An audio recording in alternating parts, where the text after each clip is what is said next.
You might want to go see it when you're back home. Yeah. There's I'll have to also check it a out. World War I museum in Kansas City. That's very interesting. And there aren't many Yes. World War I museums around in the United I States, think it's the only one I'm aware of. Is it really? in the U.S. Yeah. I didn't know that.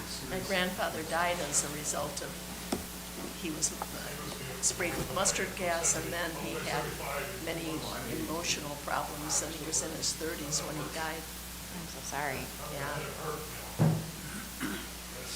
You found his name? Oh, yeah, I can imagine. You found his name and unit in the I book? don't think, my father told me this, but Okay.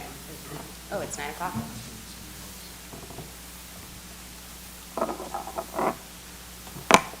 Those a little bit. We spent 2 days in the art museum. Nice. Yeah, the Nelson Atkins is Yeah. great. wonderful museum. Well, good. I think we're probably maybe a few more people will trickle in, but Is he in Israel now? how's everyone doing this morning? Ready to get started. Good. Ready to get started. Shabbat Shalom, everyone. Nice to see all of you and have people with us. We're probably a few less than we typically would be, but makes sense for the New Year's weekend. So we are in Parashat Vayechi. Hold on one second. Before we get to pages, it's the last portion in Genesis, and I have the women's commentary. So it's Genesis chapter 47, verse 28. 37 or 47? 47. 47. Did I say 37? My mistake. No, it's Oh, yeah. What's the page number? I didn't get the whole page number. Oh, I'm using the women's commentary, so I have a different page number, but it's Genesis chapter 47, verse 28. Okay,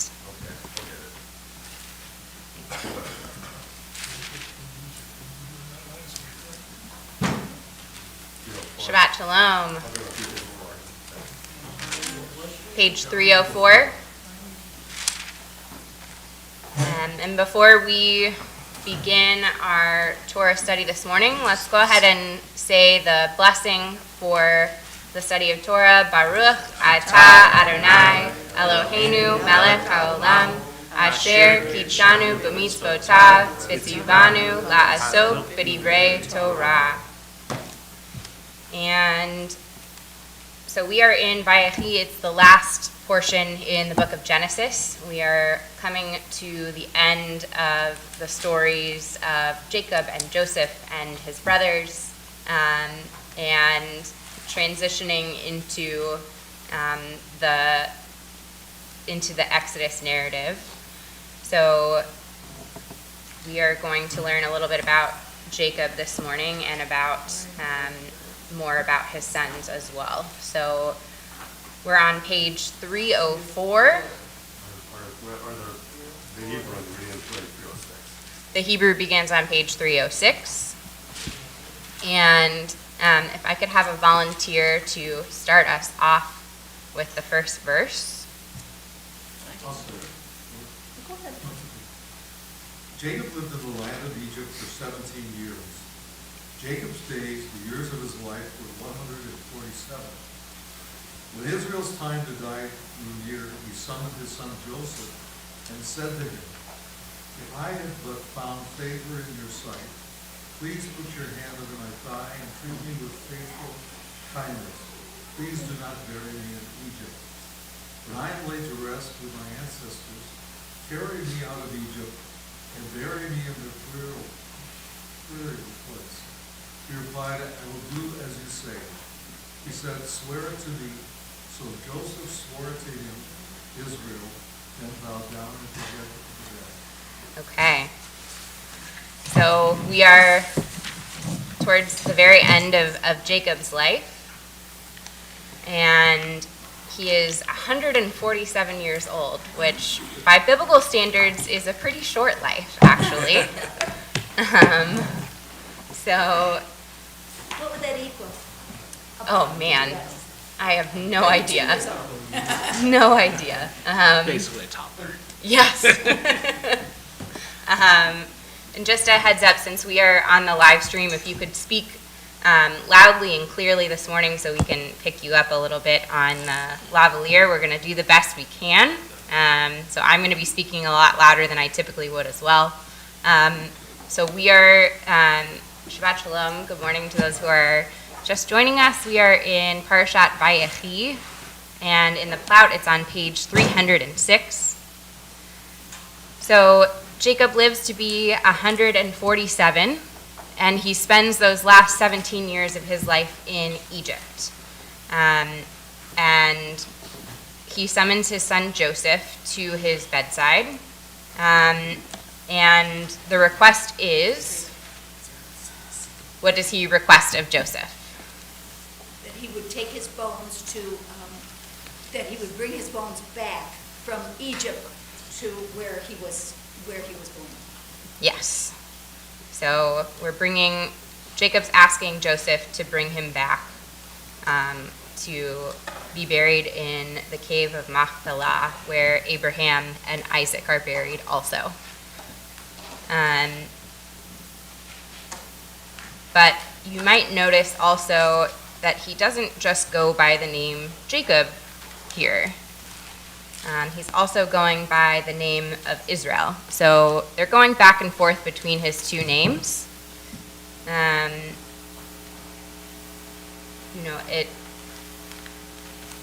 It goes back and forth, and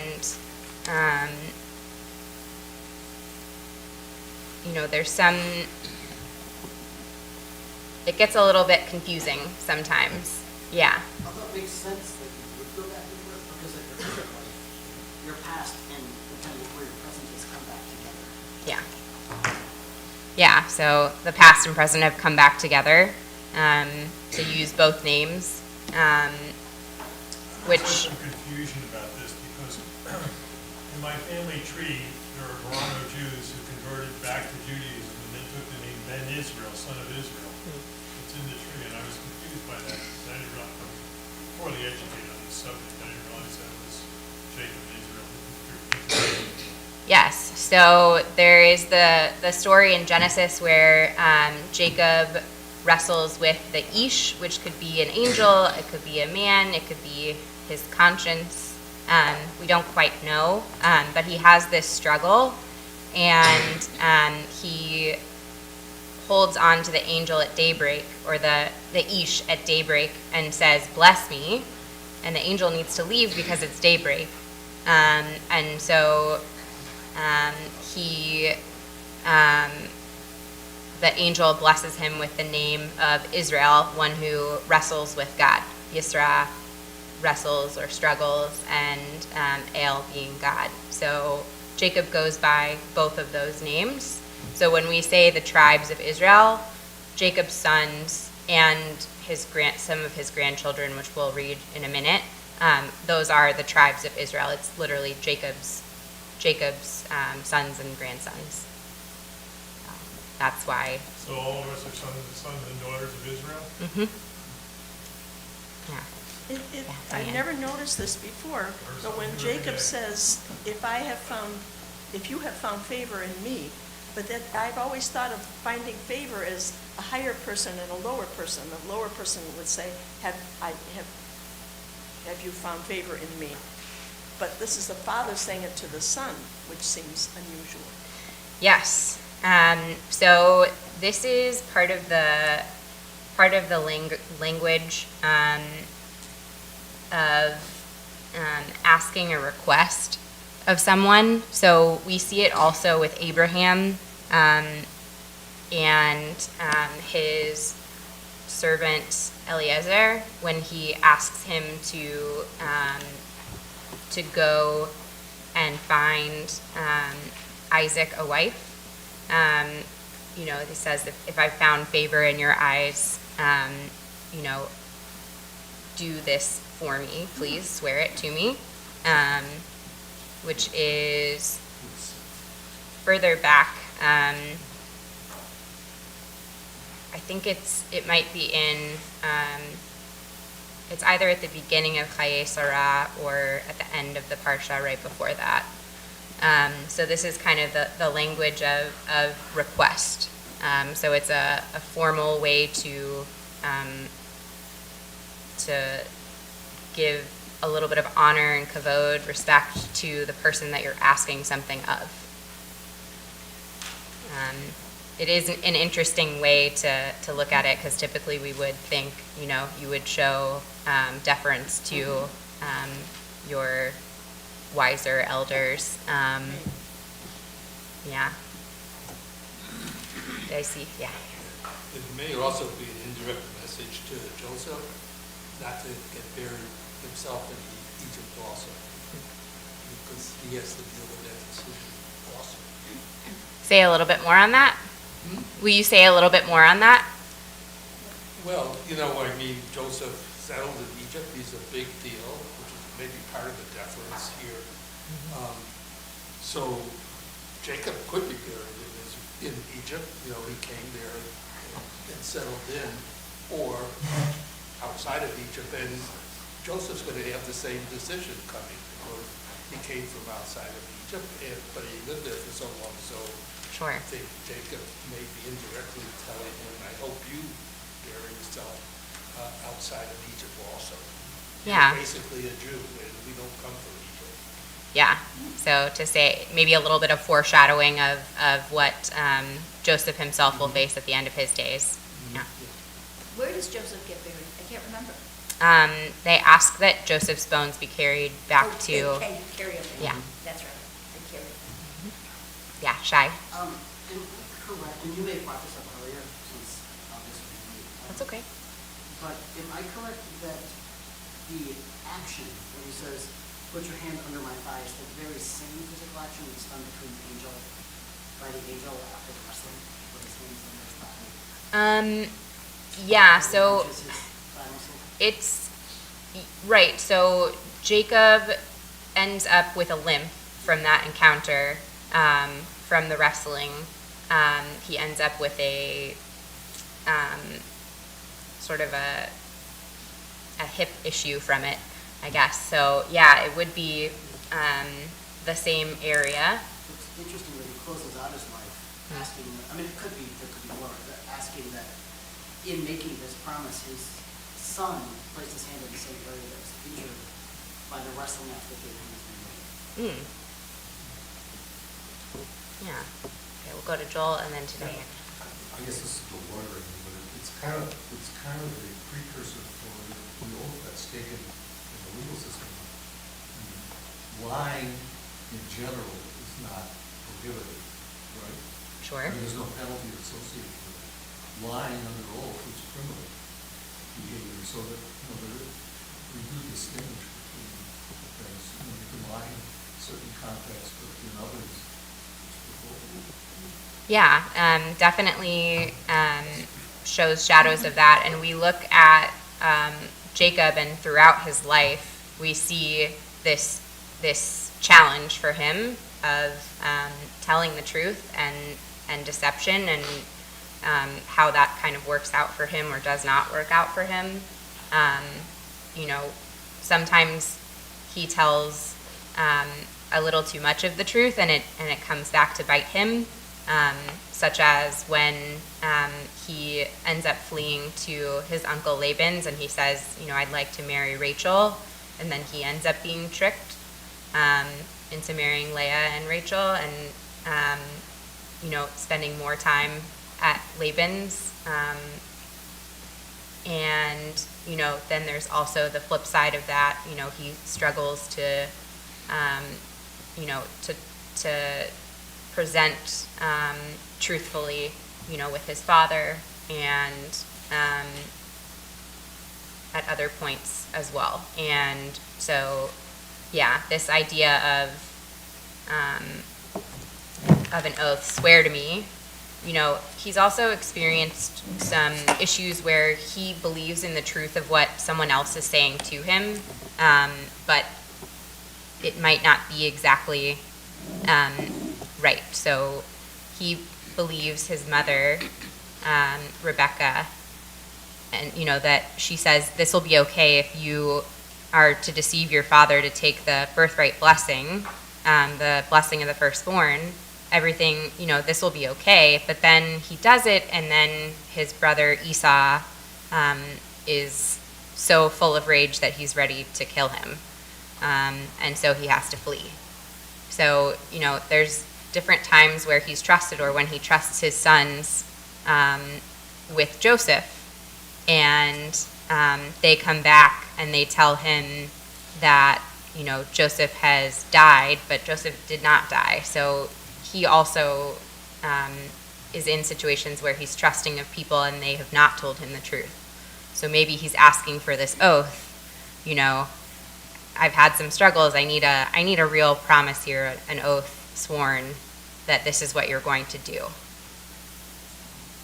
Yeah, Diane. Where I thought you were going was, I believe that this putting your hand under the thigh comes directly today to testimony and testify, which comes from testicle. So putting your hand under the thigh is a form of testimony. Yeah, no, I understand. I mean, I've never heard that as an I think explanation. it is. I think that's a derivative of the word. Yeah, it's possible. I will say to that point that putting a hand under the thigh is a euphemism. So, draw your own conclusions with that. But yeah, so that does make sense. Yeah. The thing about when Jacob bowed his head to Joseph, I like that part too, because that also brings the truth to Joseph's dreams, that his father would bow his head to him. That completes the thing. Absolutely. That's a what? The writer of the text did a good job. Pulling all Absolutely. The writer or the editor. How about Hashem? Absolutely. Okay. So we see, so he says,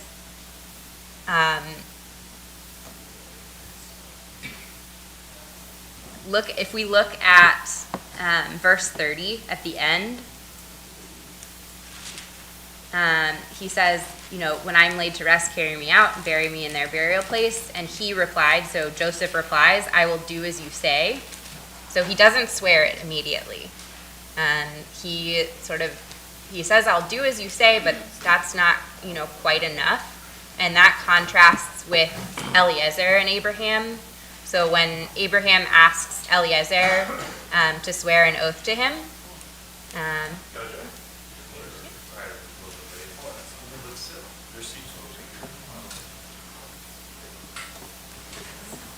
Shabbat Shalom, good morning, welcome. So,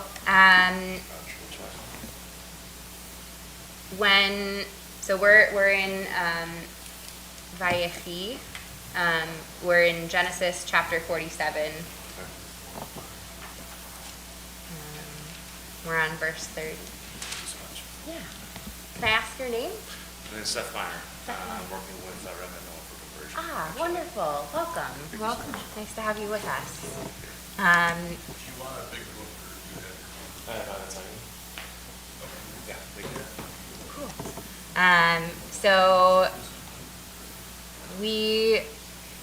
So at that end of the verse, he says, I'll do as you say.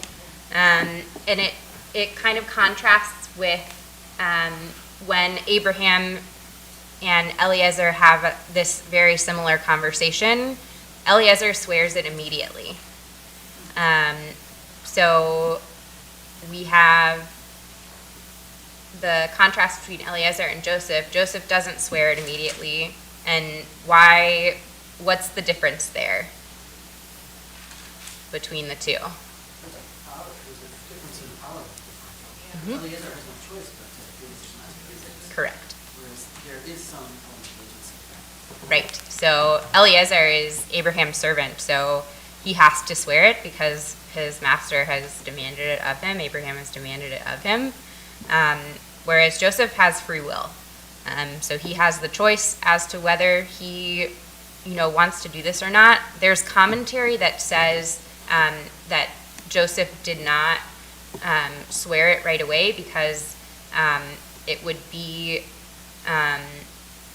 maybe a little bit more fulfilling for him to do it of his own free will as opposed to having made the oath and doing it. Not that there's anything wrong with the oath, but just that it would be, more of personal merit, I guess, than of obligation. Yeah. But, too, they had a really troubled relationship. Sure. And I think probably they're still working this out. And the last time Joseph listened to his father, he got thrown in the pit. So, and I can't imagine he's forgotten that. So, I think Fair point. Isn't an easy decision. Yeah. It So. also kind of reminds me of Jacob. Jacob was kind of the guy who always would say, well, if you do this, God, for me, then I'll do this for you. If you do this for me, then I'll do this for you. It kind of reminds me of Joseph. Sort of at that point reminds me a little of his father.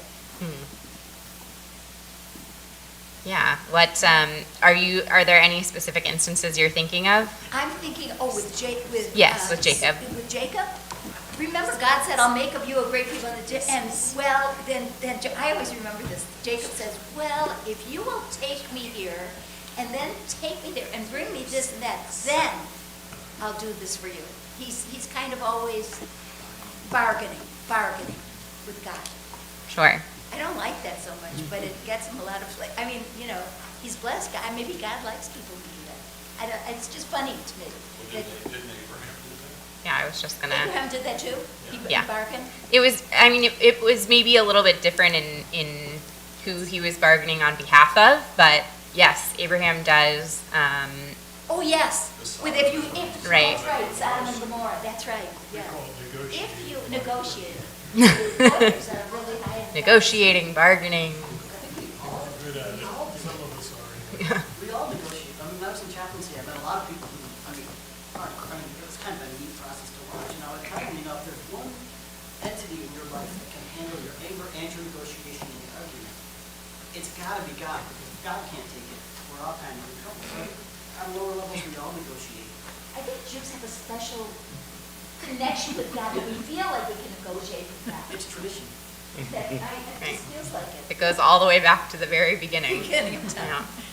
Well, I know that I've heard many times when somebody is ill, close to you, I promise. you'll go, God, if you'll only get them well, I'll do this and this She'll and let this, which, they have nothing to do with whether they get well or not.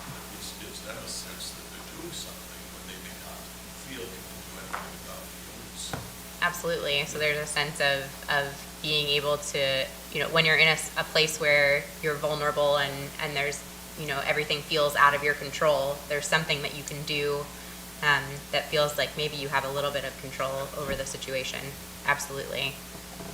There's also, in a second, I thought you might have been going to another piece that is kind of bargaining in a sense, or maybe more towards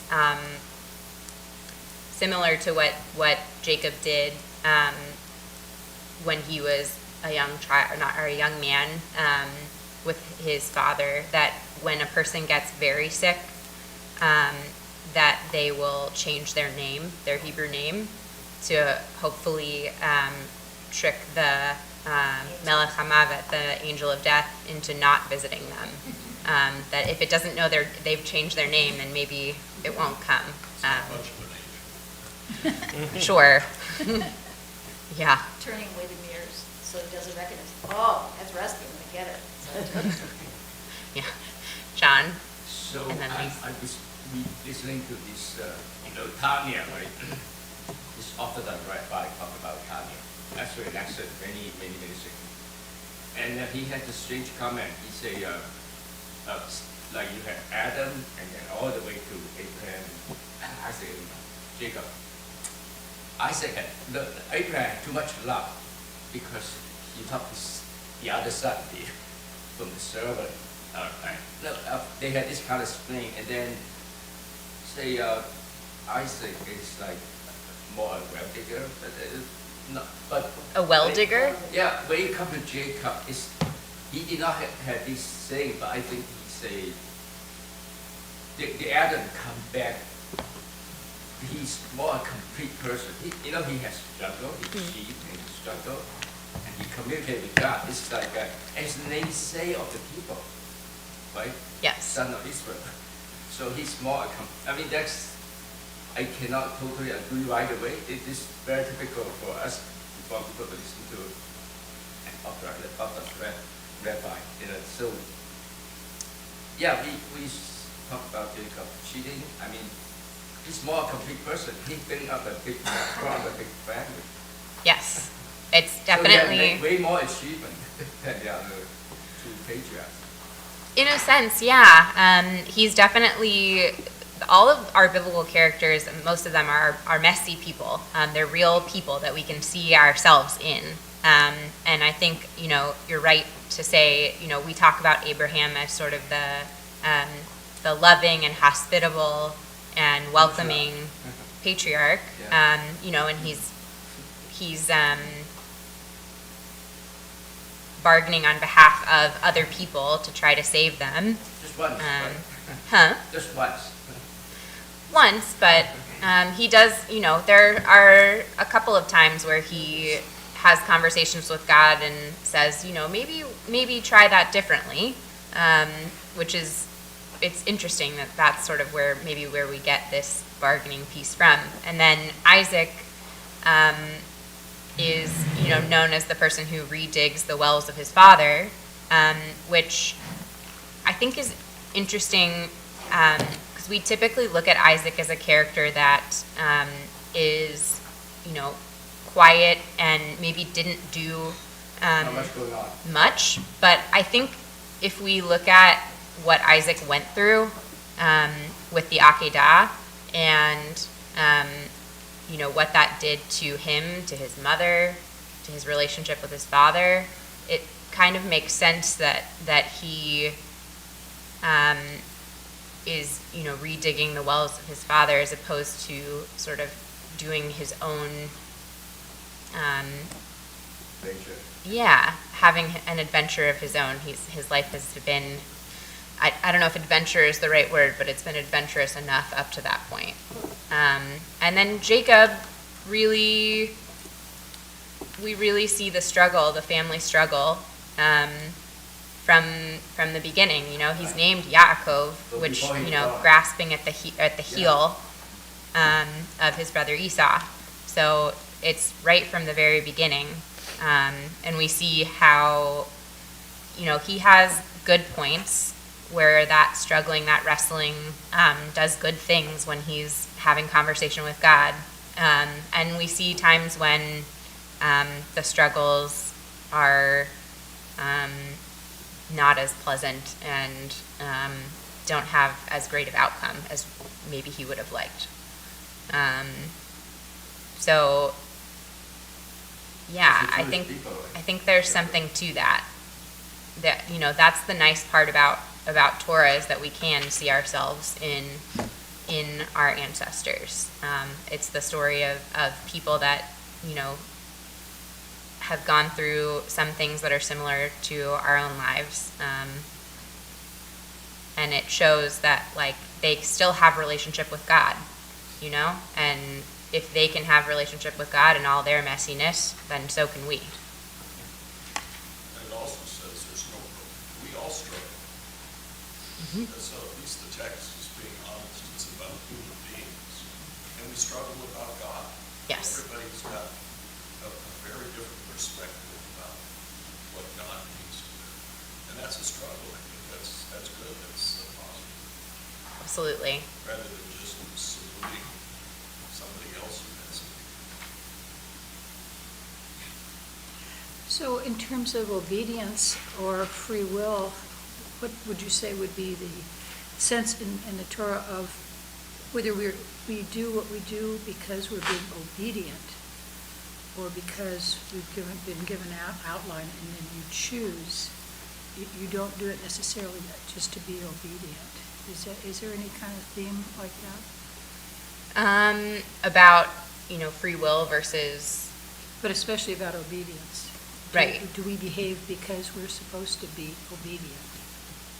It's a good question. I think it's definitely one that we wrestle with in the reform movement. Do we make these choices? Do we, do practices because that's what it says in Torah, or do we look at everything that's in Torah and things that are in Mishnah and Talmud and the rest of Jewish tradition and decide for ourselves if they're practices that make sense for our lives and our relationship with God? Yeah. I think There are a few places it says if you don't obey, right, these things will befall you, but I still never got a sense whether this is what it is, do it, and then we just kind of more passively obey. Yeah. I think both things are in there. I think definitely you can see in Deuteronomy the overlay that we should be listening to the teachings and you see that motif of reward and punishment for obedience or lack thereof. But we can also look at the stories in Genesis and also in Exodus when we see Shiphrah and Puah. That's a little bit different because they're not, they're Egyptian, but they make their own choices, and there's, struggle between God and Abraham and God and Jacob, and, we see it kind of all over the place. The rabbi don't branches of Judaism honestly look negative? Yes. Because the Reform movement looks at it much differently from more traditional arguments. Absolutely, yes. That is a fair point. We are coming at it from a more liberal reform perspective, and that the way that we look at the text is definitely not the same as how someone who is more traditionally observant, someone who is Orthodox, does look at it. We look at this as divinely inspired, and there are Orthodox people in general. I don't like to speak for everyone, but in general they see this as directly written by God. I think the main thing, though, is that we should never think that whether you're coming at it from a more liberal or conservative, middle road, or Orthodox, if there aren't questioning. All you got to do is go back and look at Talmud and look at the questions that different sages and others come at play here. So never think that the questioning doesn't happen no matter what part of the faith that you might adhere to. Of course, yes, and we can see that very clearly. A lot of the discussion, I'll just point out, the discussion of the wayward son, the wayward and rebellious son, they come up with all sorts of loopholes to avoid carrying out the command in Torah that if you have a wayward and defiant or rebellious son, that they should be stoned to death, right? They make it impossible. They make it... There goes all our sons. Yeah. Right? That's how wayward sons, right? Yeah. Daughters too. Yeah, so there's definitely a lot at play, with the legal loopholes, trying to find those, trying to find the ways to observe, but also go with their modern sensibilities. Okay. Yes. Well, I have a question, Sure. and it relates to the different, various branches. If you believe literally that this is the word, the word of God when you're studying Torah, as opposed to saying it's God inspired, should you be taking different lessons from it? In other words, should we be asking the same questions as someone who believes that this is the literal word of God? That's a good question.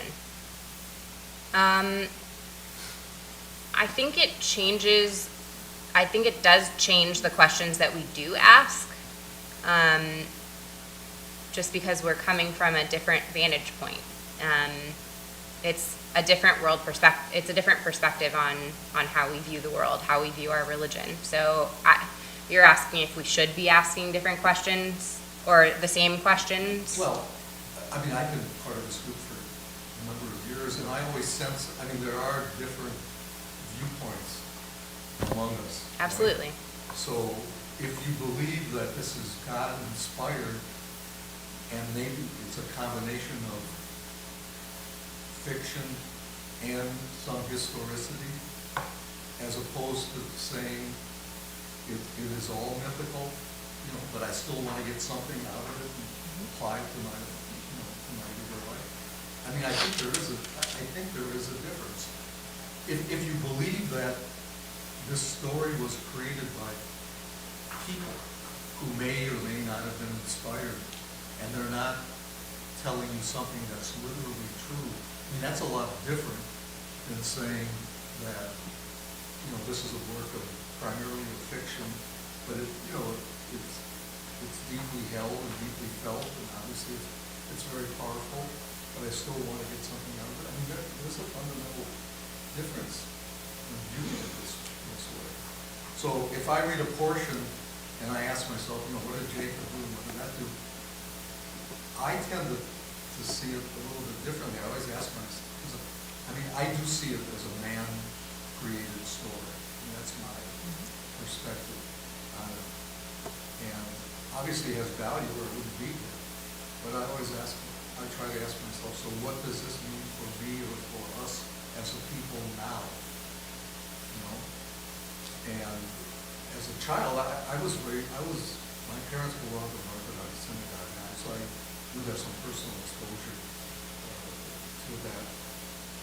And so from the experience I had as a child, the people that were studying that literalist mentality, they didn't relate it as much to now, as maybe we do as a form. Yeah. I think there's I think you're right. I think there's a definite difference in the worldview and how we look at the text, and our religious tradition changes the questions that we ask and how we view it. I think it has to. It has to.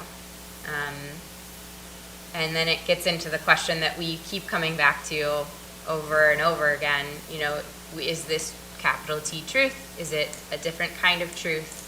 What does truth mean? We can hardly go a class without it, but yeah. And how do we, if it's capital T truth, that changes how you look at it, that these events literally happened exactly as they're written down. And if you look at it as spiritual truth, or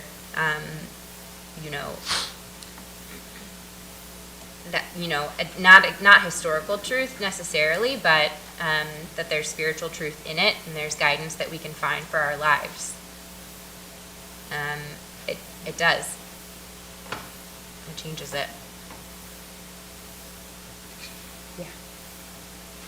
I find this interesting. We come from this in three different ways.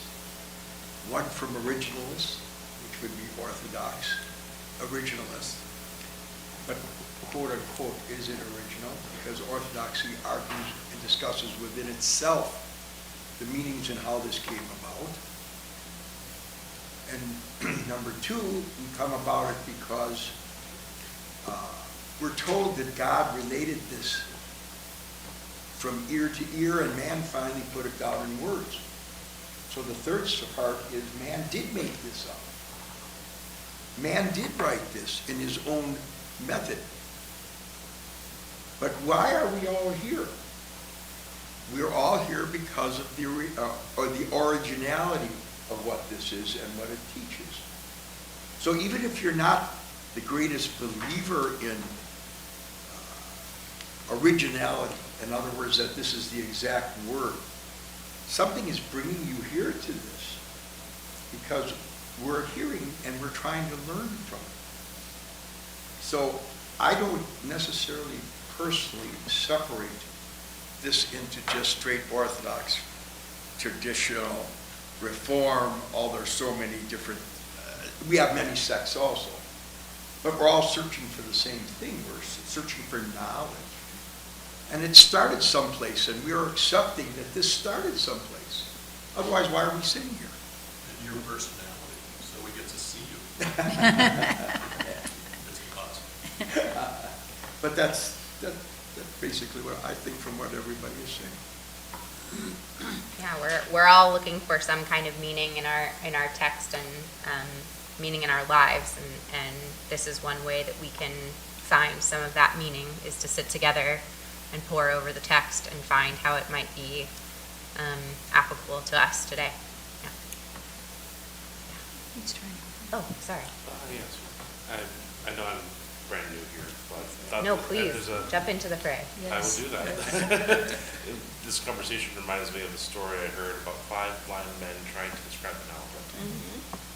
You know, one man like touched the elephant's leg, said, "Oh, it's like a tree trunk."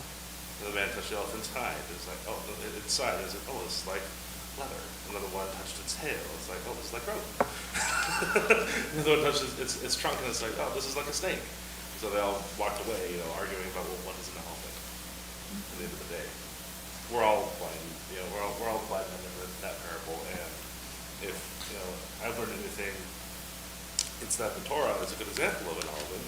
God is another good example of an elephant, and we're all blind, trying to grope our way around the best we can, make sense of what's going on. And so, to your point about the different perspectives and frames of reference that we all come to the table with, we can learn something from everyone. From the originalist perspective, the conclusions that are drawn from there, and then from the reformer, reconstructionist perspectives, anything like that. As it comes, as more ideas and more perspectives come to the table, we can decide what's best for ourselves and what's best for our families and communities, and forward from that. Amen, Sela. And Absolutely. I would also say that there's a whole different kind of energy if you belong to a group that says, this is it.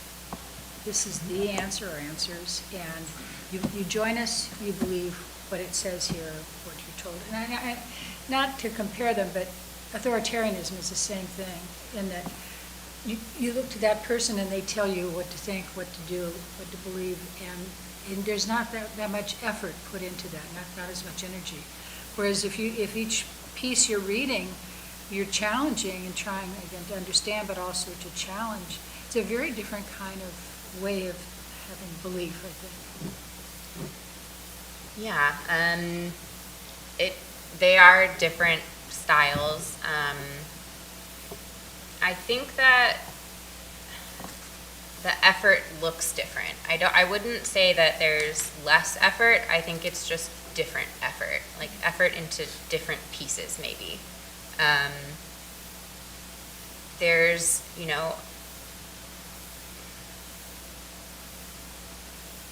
the way that we look at our traditions and where we put our effort into how we practice is different across the spectrum for everyone.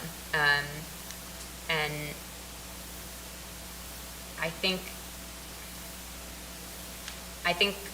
Ken, you're right in that there's, and I think, Dan, were you saying it as well, that there's struggle between, not struggle, that there's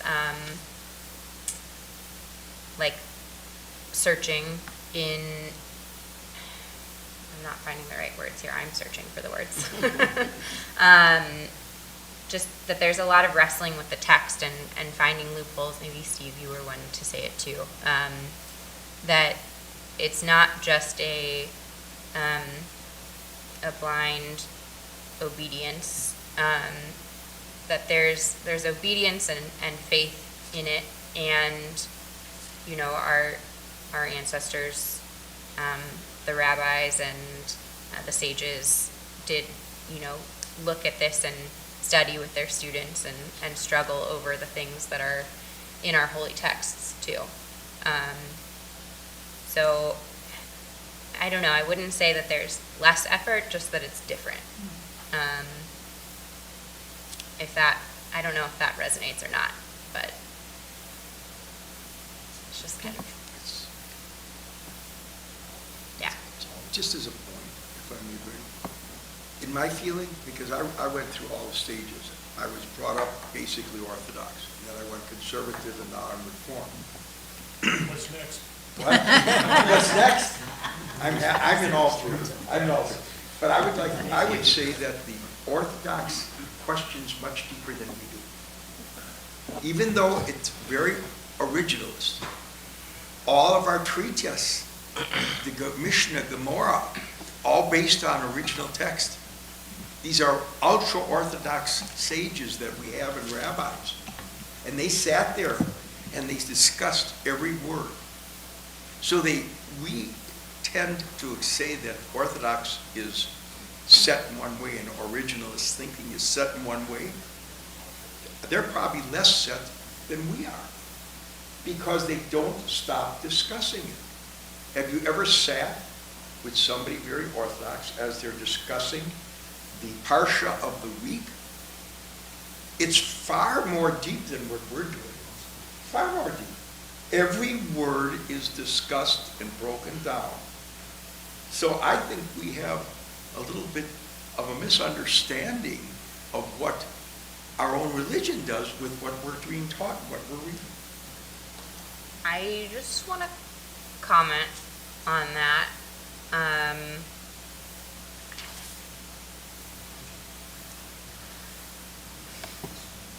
I think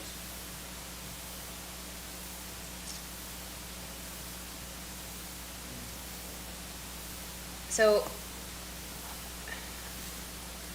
Orthodoxy really is born after the Shulchan Aruch is codified, and once things start getting written down, then people stop going necessarily to their community's rabbi, their rebbe, to ask for answers because they have it in a book that's on their shelf. And so I think that's, part of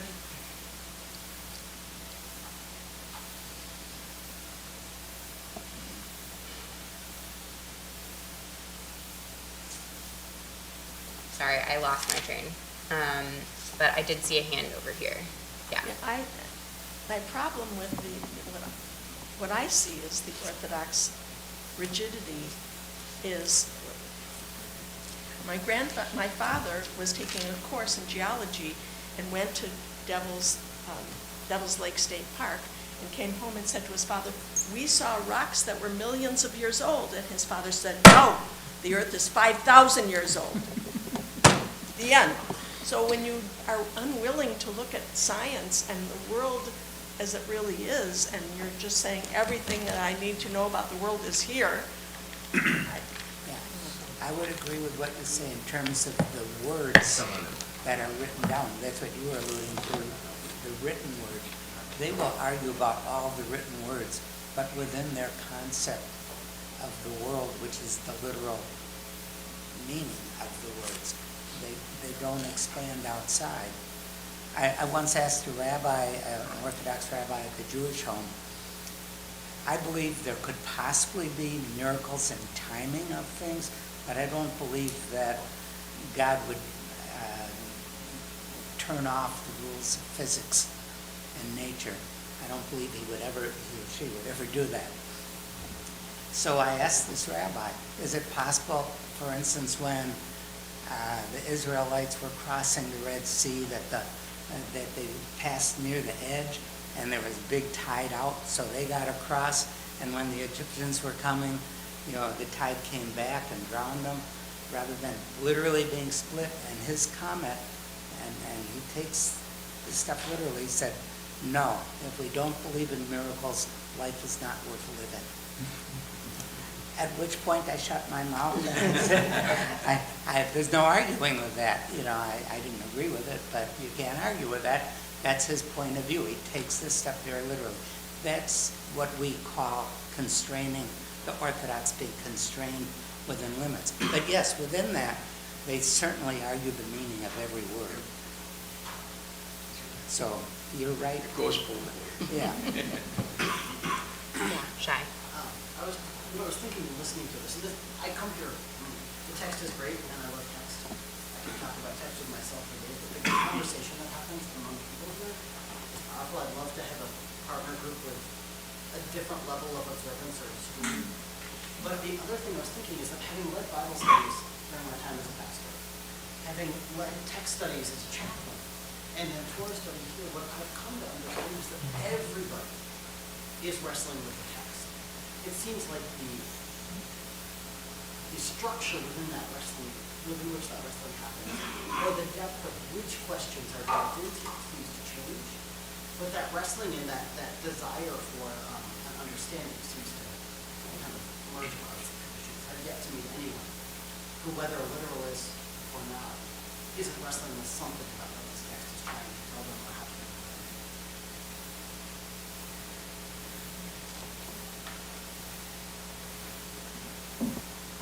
Reform Judaism is America.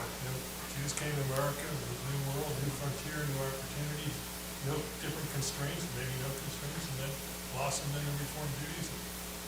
My father was raised in the Ethical Cultural Society. Quite honestly, we never heard of it. Anybody heard of it? Oppenheimer was raised in the Ethical Cultural Society, right? My grandmother taught at this school. And that was Felix Adler, who believed that you should practice the ethics of Judaism, not the rigidity of it. That's how my dad was raised. I think some of that was passed on, sure was passed on to me. Could you repeat that? Immersed in Reform Judaism after World War II. Could you repeat that value or what they believed? They believed in the ethics and culture of Judaism, not the dogma, would be a simple way to say it. Ethical culture. Oppenheimer was raised in the ethical cultural school where my grandmother taught in New York City. Developed a Temple Emmanuel on 1880. Reformed German Jews. Have you heard of ethical culturalism? Not that I. You should look into it. There's humanism today, so there's no God in their Bible. Yeah.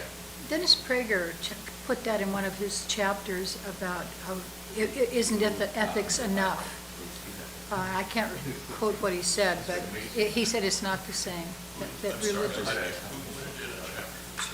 Dennis Prager, Prager, he's the one that wrote the 7, now the 9 reasons why people hate the Jews. And so he had one chapter, but I'm not sure it's for sure. They said only 9. I missed it. They said only 9.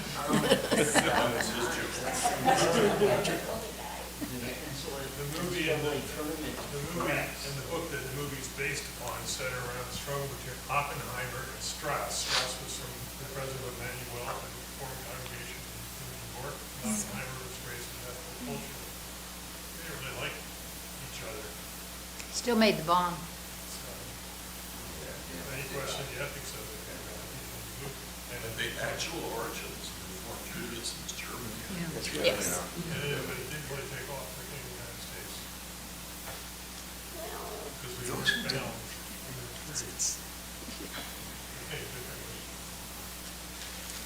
Out of necessity too, when they came to the United States, they had to be pragmatic. For instance, I read in Rabbi Swarzinski's book from Madison on the history of Jews. He said the early Jews had to change the rules for minyan because it was so sparse, they couldn't get 10 people together. So they made 1,000,005 was But the okay. Pittsburgh Convention, Hmm? the Pittsburgh Convention of Reform Judaism, which you must know about, talks about having services on a Sunday, Yep, not Friday. yeah. No bar mitzvah. My mother grew up in St. Louis, or family found in St. Louis Reformed Congregation around 1870. They had no bar mitzvah there. She was confirmed Yes, as a bar that was mitzvah. more to blend in, I think. Yeah. But things like, Things change. It's constantly evolving as different people come to it, bringing different needs and requirements. I read a book on a soldier in the Civil War, the main meat of the Union Army was pork. So I'm sure a lot of observant Jews didn't want to enlist, knowing that they wouldn't be able to eat much. But some did enlist, and one of them wrote in a letter back home that he was eating pork as medicine for President Lincoln. They would take a pragmatic view of it. I don't think an Orthodox would ever be that pragmatic. They'd eat pork if there was nothing else to eat, because life comes first. That they will do. But if there's an option, they would never do that. I don't know if that's accurate. I know there's like 3 things that that you can't do, even if it is a life and death situation. One of them is idolatry. I believe another one is eating pork, and the third, I think, is to kill someone else. I think I'd have to go back and check it, but Well, I know my grandfather and grandmother were in New York, and my grandfather detected that his wife was hungry. She couldn't speak English. And this story goes, I don't know if this is a true story, but the story goes, he bought her a ham sandwich and told her it was corned beef, so she would eat it. I don't know if it's true. It would have been okay, except he later told her. She immediately divorced him. Yeah, that was the bad part. And they were Orthodox at the time. They came just from Europe at the time. So if that's true, that they weren't supposed to eat pork under any situation, I don't know if he would have done that. He was observant. He was actually president of B'nai Jacob. B'nai Jacob in town here. okay. I'm just Just an anecdote. yeah.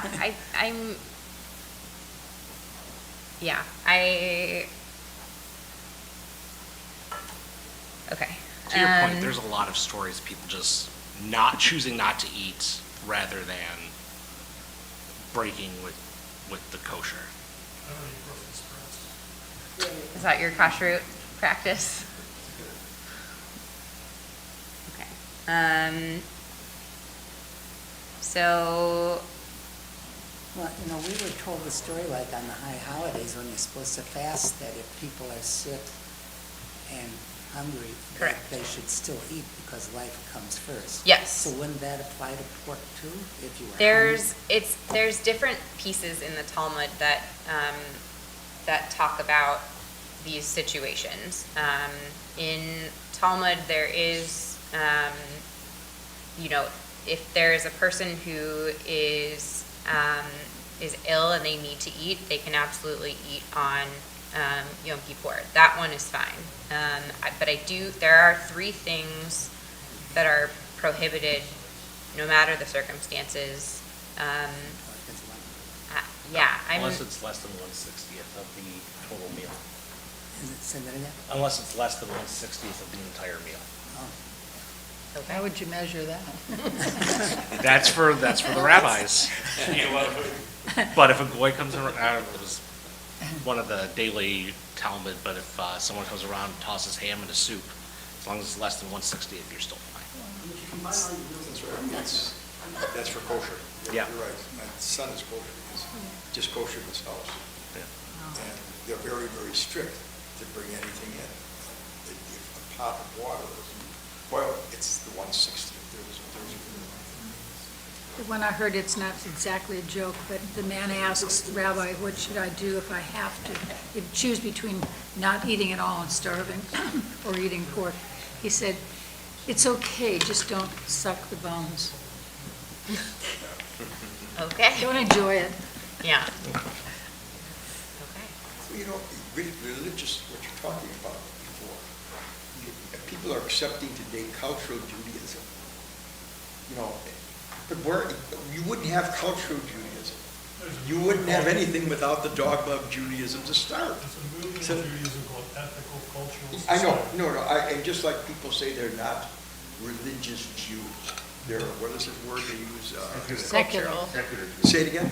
Secular. Secular. How can you be, you're saying to me that you're a Jew, but you don't practice it, but you like your culture. It all starts from what?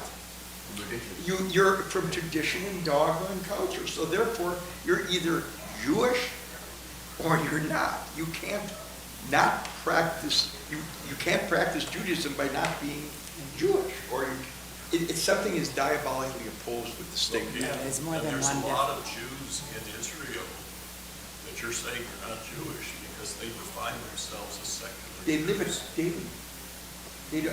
They say they're secular Jews, but really in Israel it's easier to be Jewish. They come here and they'll tell you it's very difficult to be a Jew in Milwaukee.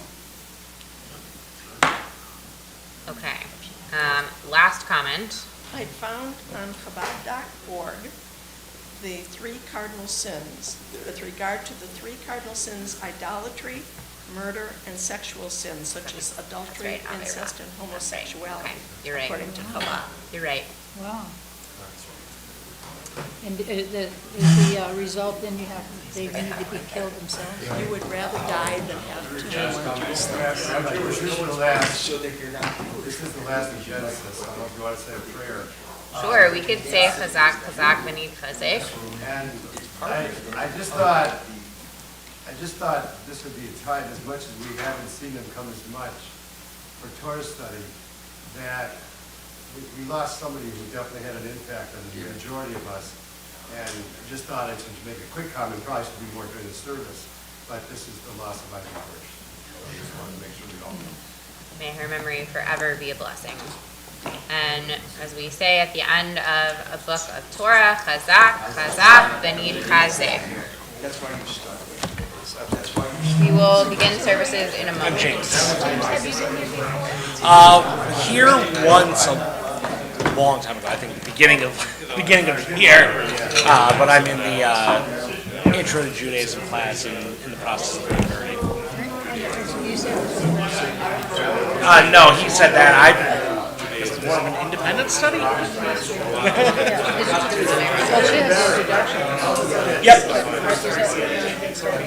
Yeah, the intro class. So the first one was with Rabbi Noah, then Brian Abner, and then she will be reading the third. Sorry, that's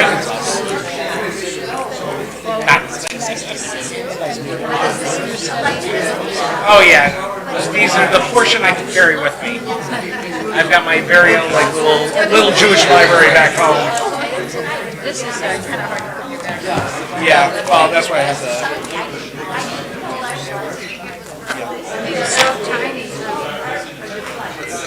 It's very, yes, the print is very tiny. And they still have Still lots of commentary, yeah. usually it's interesting. Yeah, I find it, yeah. There's also women's commentary. It's green. Yep, she's got one over there. What? What's the she was talking about the women's commentary. What's the Musar commentary? The Musar is, it's the ethical, more values that Musar is have you heard of Alan Rennes? So he is, a big name in Musar. It's like the values. So this was, yeah, I hold, Oh, there's so many good ones. I was just telling him about the women's commentary. yeah. I never heard of it.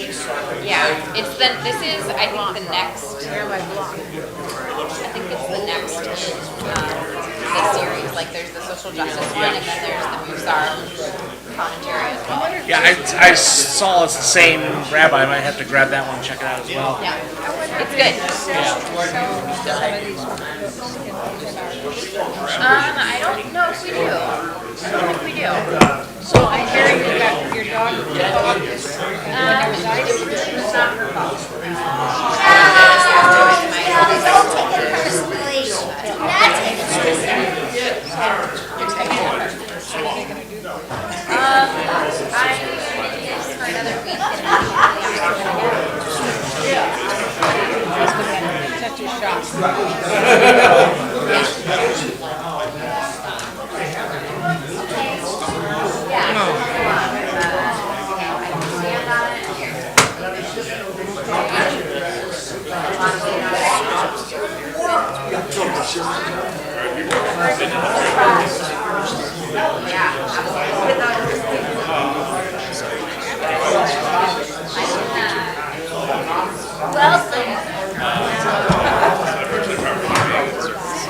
Welcome.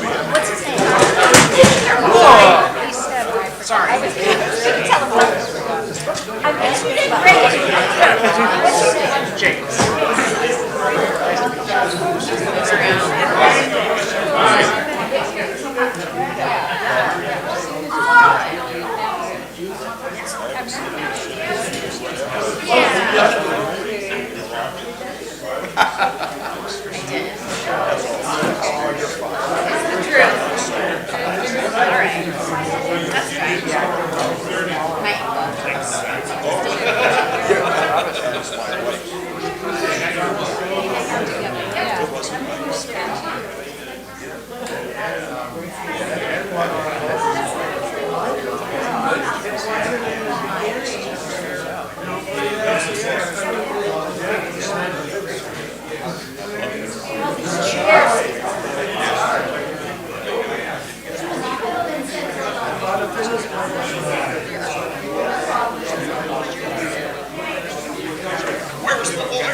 Another week.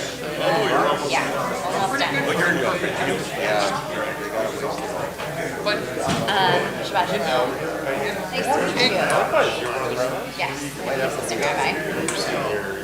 Someone mentioned that. Hold on. Rabbi has last name.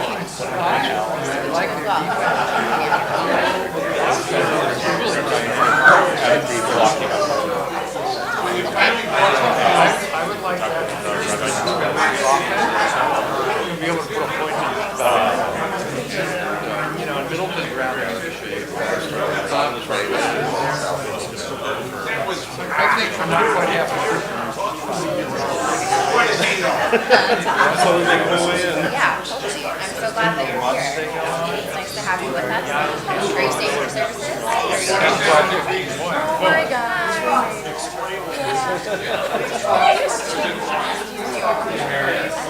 I think the street next week, which is a different sport. Sending jail to help. Seemingly nothing. I don't like it either. I'm not sick. I'm not I like Taylor. I get that. Right. Hi, if you need any extra help, to clean off or maybe do that, That would be great. We have a microphone now. I don't know if were you here last week? With Andrew, yeah, so we have this microphone now. So that'll be up there. Apparently we have to get pretty close to it. Huh? No, it's for the people online. Yeah. if I could help you with that, I'd be happy. That'd be awesome. Could one of you, would you mind bringing it over to the,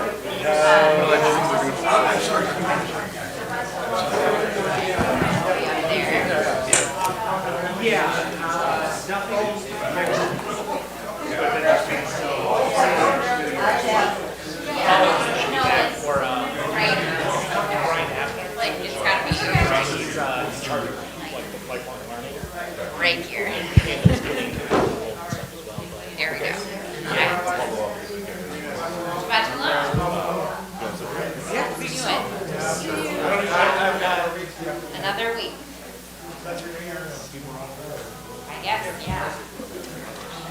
Yeah,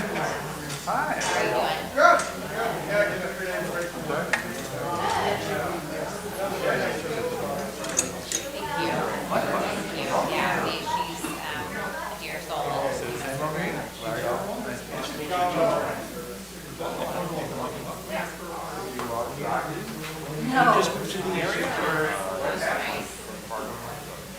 Oh, welcome. So You came warmer for the climate. balmy, you came for the balmy weather over here.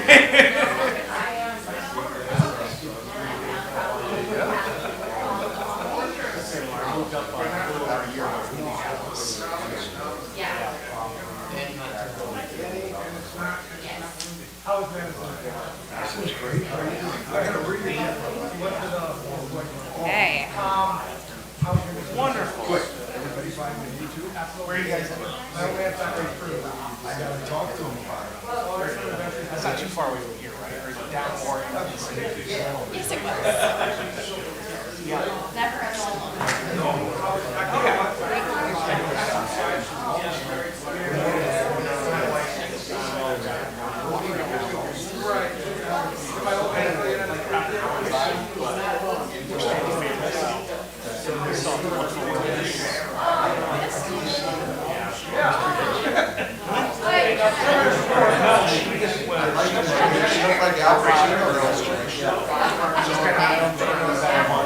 What'd you?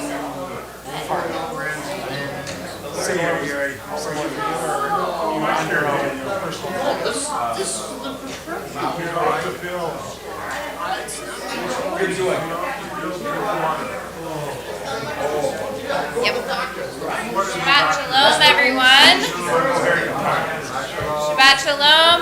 We will begin our service this morning with Moda Ani on page 68 in your Siddur. On page 68. Moda Ani lefanecha melechai v'kaya shehachazarta b'nishmati v'chemla v'chemla Rabba emunatecha Rabba emunatecha. It is wonderful to be with all of you this morning on this Shabbat, the last Shabbat of 2023. We will thank our bodies for the last time in this calendar year for all of the things they do to sustain us and keep us here. We're on page 77. We'll read together. Page 77. Blessed are you, Adonai, our God, sovereign of the universe. With divine wisdom you have made our bodies, combining veins, arteries, and vital organs into a finely balanced network. Wondrous maker and sustainer of life, were one of them to fail, how well we are aware, we would lack the strength to stand before you.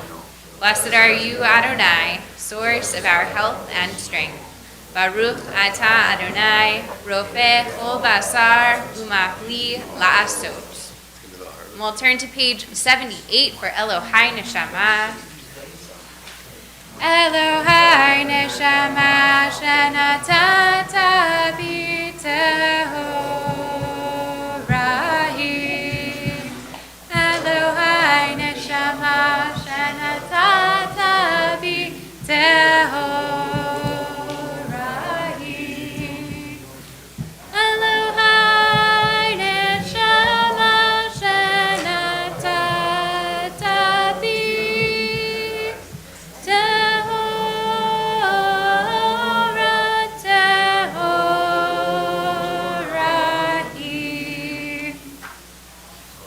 We'll turn to page 80 for our Nisim B'chol Yom, our daily miracles. Baruch atah Adonai Eloheinu melech haolam asher natan l'sech b'bina. Maybe we'll do that in English. Let's try that again. Baruch atah Adonai Eloheinu melech haolam who has given the mind the ability to distinguish day from night. Baruch atah Adonai, Eloheinu melech haolam, who opens the eyes of the blind. Baruch atah Adonai, Eloheinu melech haolam, who frees the captive. Baruch atah Adonai, Eloheinu melech haolam, zoker Baruch atah Adonai, Eloheinu melech haolam, who stretches the earth over the waters. Baruch atah Adonai, Eloheinu melech haolam, who strengthens our steps. Baruch atah Adonai, Eloheinu melech haolam, who clothes the naked. Baruch atah Adonai, Eloheinu melech haolam, who gives strength to the weary. Baruch atah Adonai, Eloheinu melech haolam, who removes sleep from the eyes, slumber from the eyelids. Baruch atah Adonai, Eloheinu melech haolam, who made me in the image of God. Baruch atah Adonai, Eloheinu melech haolam, who has made me free. Baruch atah Adonai, Eloheinu melech haolam, who has made me a Jew. Baruch atah Adonai, Eloheinu melech haolam, who girds Israel with strength. Baruch atah Adonai, Eloheinu melech haolam, O tarry shroud the splendor. Amen. Baruch atah Adonai, Eloheinu melech haolam, who hallows us with mitzvot, commanding us to engage with words of Torah. And we'll continue reading at the bottom of page 86 together. O Adonai, our God, let the words of Torah be sweet in our mouths and the mouths of your people Israel, so that we, our descendants, and the descendants of all your people Israel may know you by studying your Torah for its own sake.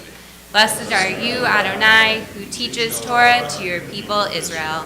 Baruch atah Adonai, hamlamed Torah le'amo Yisrael. And we'll turn to page 88 for Elu Devarim.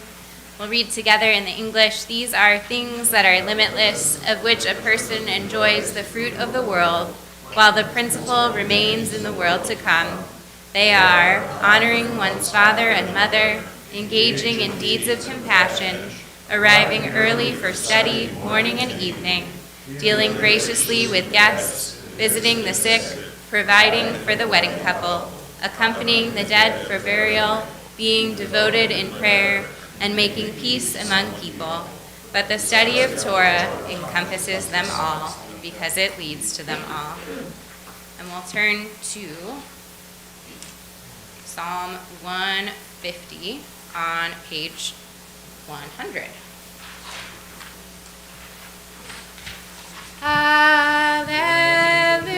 Hallelujah, hallelujah, hallelujah,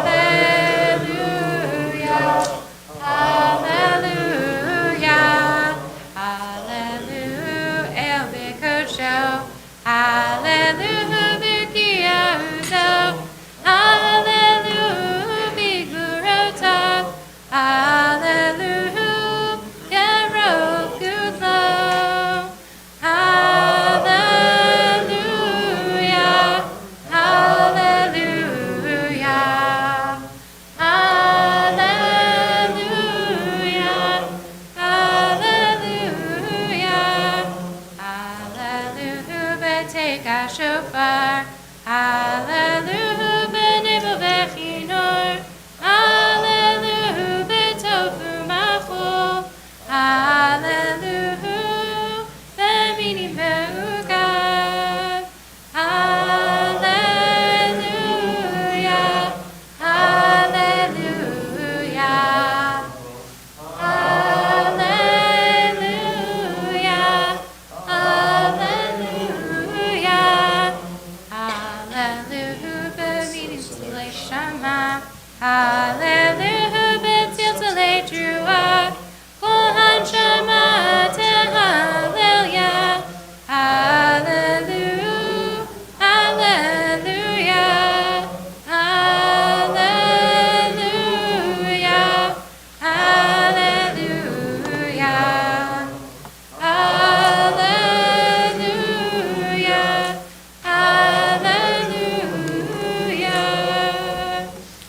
We'll turn to Chatzi Kaddish on page 106. Yitkadal v'yitkadash shemei Rabbah Mati brachute v'yamlich malchute v'chayechonu v'yomechon v'chayetechu beit Yisrael v'agala v'bizman karib v'himru amen Yehi shmei Rabbah mevorach La'olam ulal me'omaya Yitbarach, Yitbarach, V'yishabach, V'yidbar, V'yidramam, V'yinaseh, V'yitadar, V'yitaleh, V'yitalal, Shemei v'kedusha b'richu, La'elah mikol birchata v'shirata, Tushbechata v'nechamata, Taniran v'elma, V'himru amen. We rise for our call to worship the Baruchu on page 108.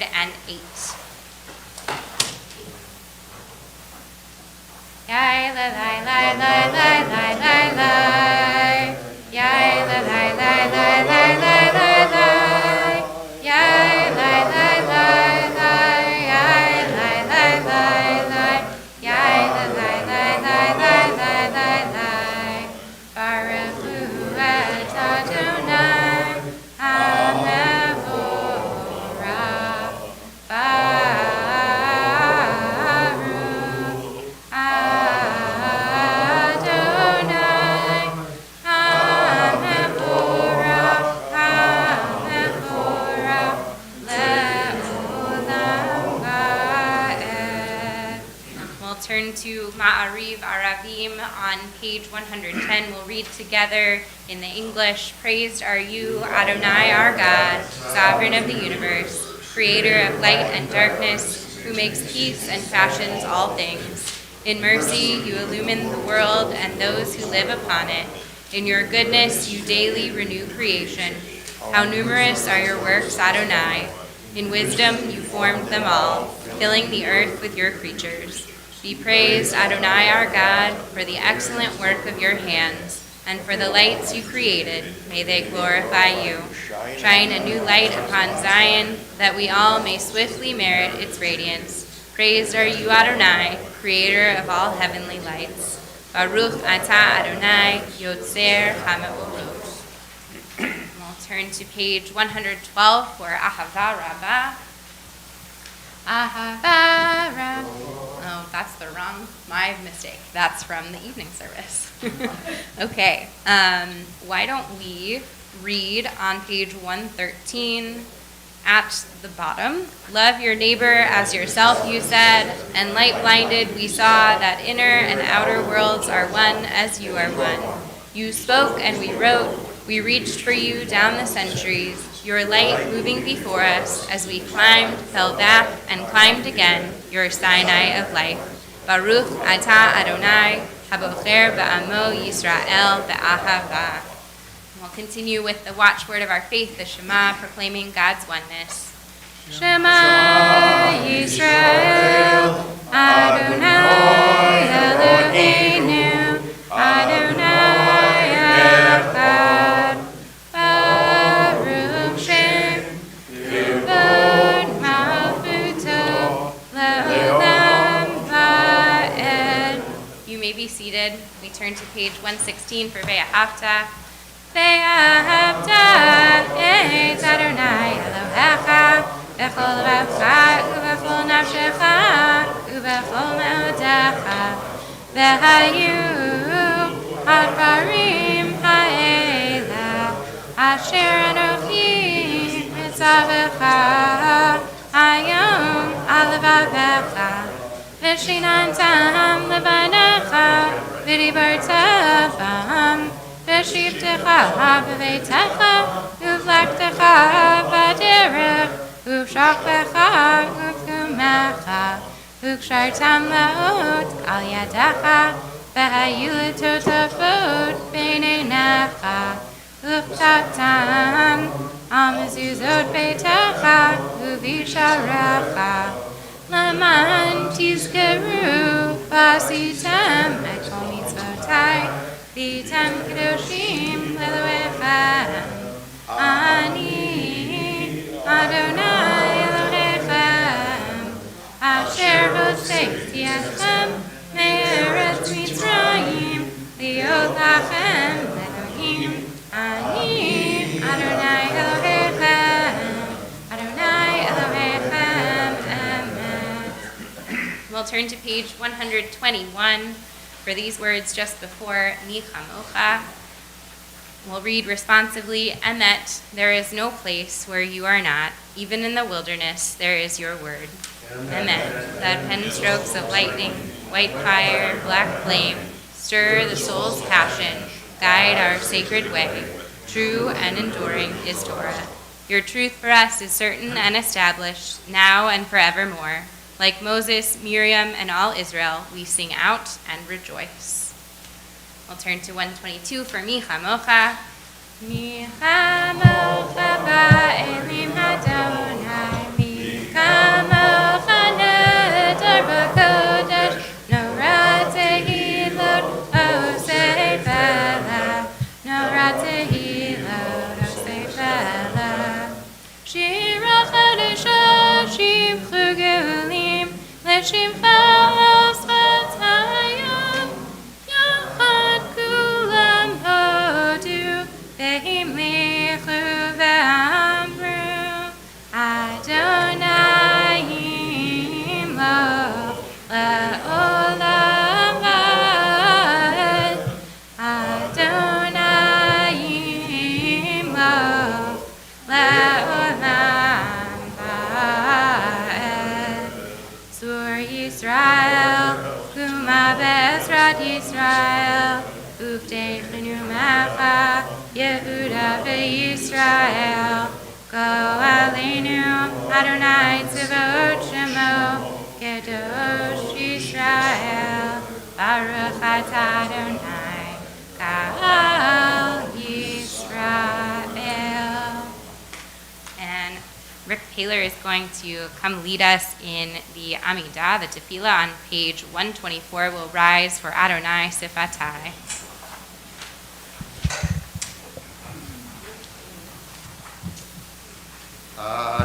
Adonai Sifatai Ufi Yagi Tehilatecha.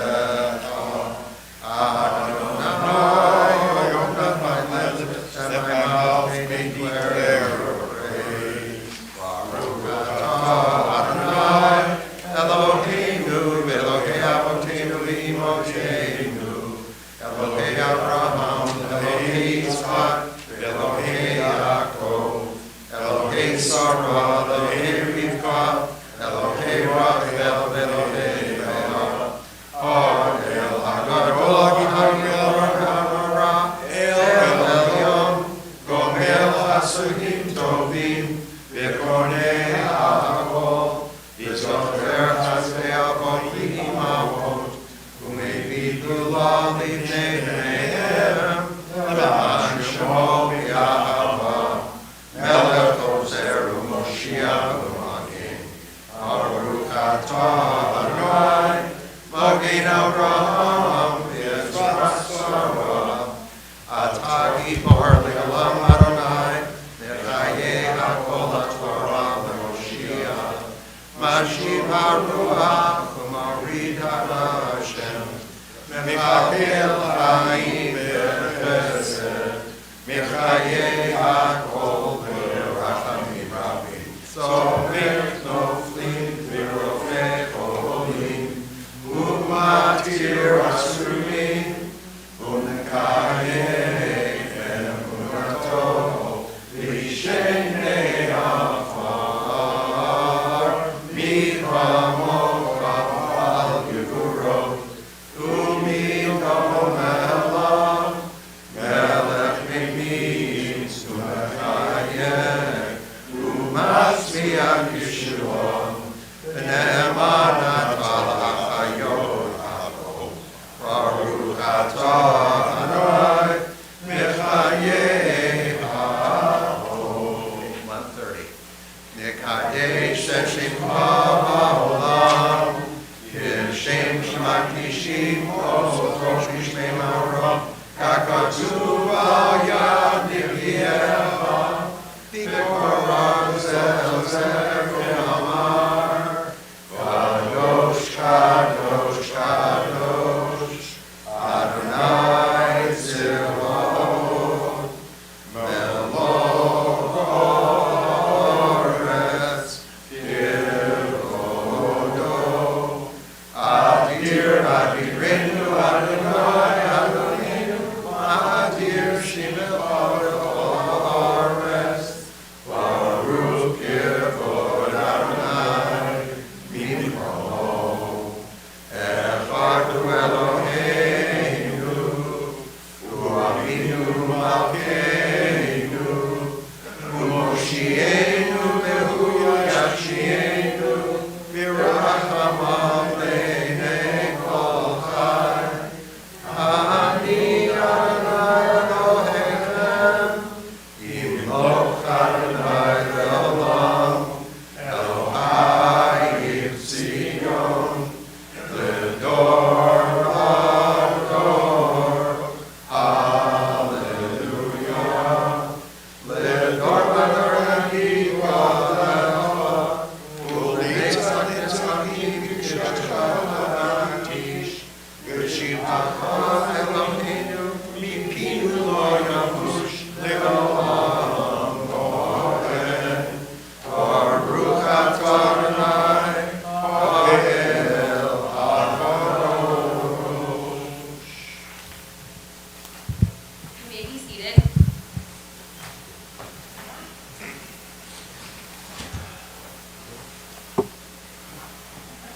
We turn to page 100, actually, sorry, 132 for Vishamru. Let's sing with lots of vim and vigor this morning. Vishamru, B'nai Yisrael, Es HaShabbat, Lasot et HaShabbat, L'Dorotam Berit Olam. Vishamru, B'nai Yisrael, Es HaShabbat, Lasot et HaShabbat, L'Dorotam Berit Olam. Beini u'bein B'nai Yisrael, Oti L'olam, Oti L'olam. Vishamru, B'nai Yisrael, Es HaShabbat, Lasot et HaShabbat, L'Dorotam Berit Olam. Ki sheishet yamim asa Adonai et hashamayim ve'es ha'aretz. Vishamru, B'nai Yisrael, Es HaShabbat, Lasot et HaShabbat, L'Dorotam Berit Olam. Uvayom hashvi, Shabbat vayinafash, Shabbat vayinafash, Shabbat vayinafash. Vishamru, B'nai Yisrael, Es HaShabbat, Lasot et HaShabbat, L'Dorotam Berit Olam. We turn to page 135. We'll read together. We offer thanks, O God, for this Shabbat, which unites us in faith and hope, for Shabbat holiness, which inspires sacred living, for Shabbat memories flowing even in darkness, for Shabbat peace born of friendship and love. We offer thanks and blessing, O God. Baruch Atah Adonai Mekadesh HaShabbat. We'll turn to page 137 for Ritzeh. Ritzei Adonai Eloheinu ba'amcha Yisrael, u'tefilatam ba'ahava tekabel, u'tehi l'ratzon tamid avodat Yisrael amecha. We read together, ever-present one, may we, your people Israel, be worthy in our deeds and our prayer. Wherever we live, wherever we seek you, in this land, in Zion restored, in all lands, you are our God, whom alone we serve in reverence. Baruch atah Adonai, she'odcha levadcha v'yir'ah na'avod. We turn to our Hoda'ah prayer, our prayer of thanksgiving. This is a time for us to share gratitude for what has happened in the past week, and at the end of the year 2023, if there's anything that you are grateful for over the past year that you'd like to share, I invite you to share, and at the end of each person's comment, we'll say Modim Anachnu Lach together. Paul. Well, I'm very happy to be back after 14 days on the high seas, and it's good to see everybody, and I'm really happy to see the members here today. This does my heart good. Modim Anachnu Lach. I'm here to celebrate our 74th wedding anniversary. Mazal Tov on our 74th wedding anniversary. Modim Anachnu Lach. Okay, so same cruise company, but not the same ship. I was gone also for a number of weeks. I would never go on the same ship. And get off at the next port. I never knew I would do that before. Anyways, I do want to say as one highlight that, and Paul knows this already, so there's supposed to be every week Jewish passengers that are interested to have a Jewish Friday night service. Didn't know if this was going to happen for sure, but it did. And I just want to say that it actually being the best well-attended service, even though we didn't have prayer books. But another passenger who I led the service with that we put together as best we could, somebody from Denver, family of four, and the father from Denver helped lead it with me. So, and with the 30 people that were about there for the service, it just shows you that sometimes even though the planning didn't even have a set for a time until later in the afternoon, and so this all came together in 5 hours on that, a week ago Friday, and it all came together, especially to meet all those people. Wonderful. Modim Anachnu Lach. Last week, I wasn't here, but we celebrated, we're youngsters, 61 years. We're youngsters. Mazal Tov. Modim Anachnu Lach. I just also want to say I'm so glad I'm not here to we miss you so much when you're not here. You're just such a part of the service. Very grateful. Modim Anachnu Lach. I'm grateful for all my friends and for getting through kind of a challenging 2023. Modim Anachnu Lach. I'm grateful to the rabbis and the clergy and all the staff for the wonderful service for fighting and Gary. Modim Anachnu Lach. Thank you. I'm grateful to see friends and newer friends and on the community come together like this. It's nice. Modim Anachnu Lach. I guess I'm pleased that I made it past my 43rd birthday on last Thursday. And I'm still here, and I'm just trying to get a little better every day. And happy I'm here. Yeah. Belated Yom Haledet Sameach to you, and Modim Anachnu Lach. I'm grateful to be here with all of you. Good to see you standing up. Yes, absolutely. Modim Anachnu Lach.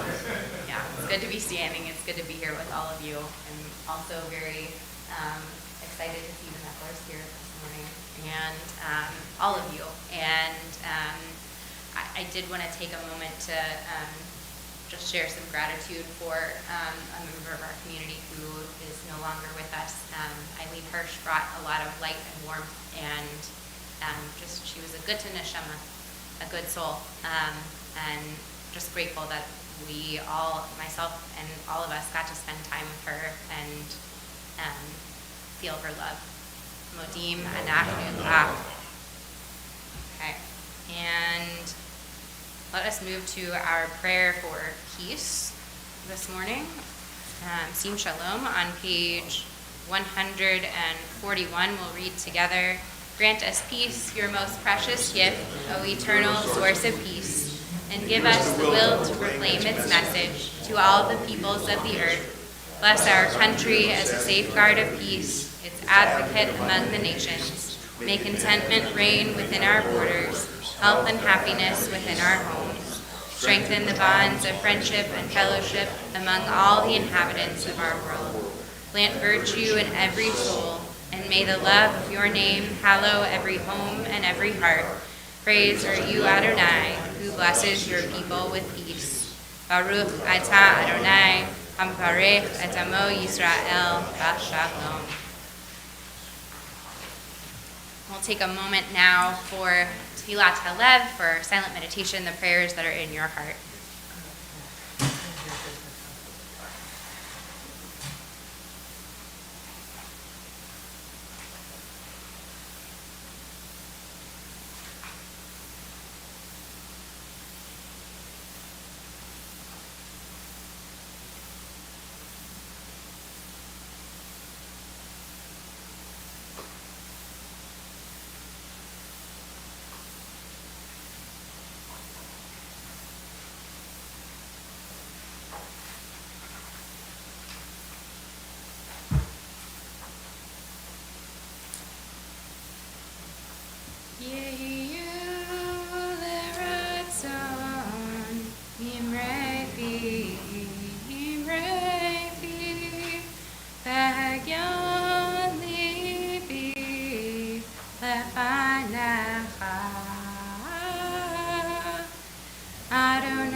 Turn to our Torah service this morning on page 244. Page 244, we will rise as we bring our Sefer Torah out of the ark.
Torah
this would be what we use, again, if you need more there, bookcase.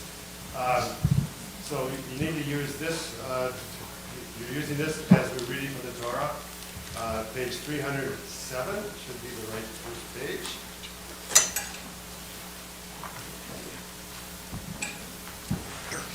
And that's, it'll be chapter 47, verse 28. I'm sorry, what is it, 307, 306? I don't know why I'm going odd number. Okay. At least we would have opened up to the two right papers, but you won't find 47. You won't find 47, 28. That's what you have to write. In the prayer book, we're on page 250. And we'll begin with our first Aliyah to Torah. If anyone is here commemorating the life of a loved one, or if there is anything that is challenging or troubling your life that you'd like to come up for an Aliyah to Torah, I invite you to come up at this time.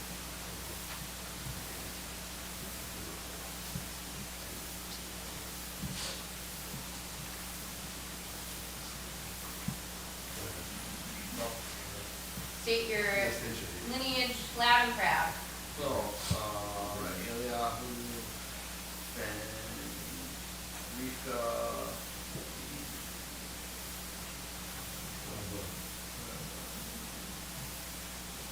yeah.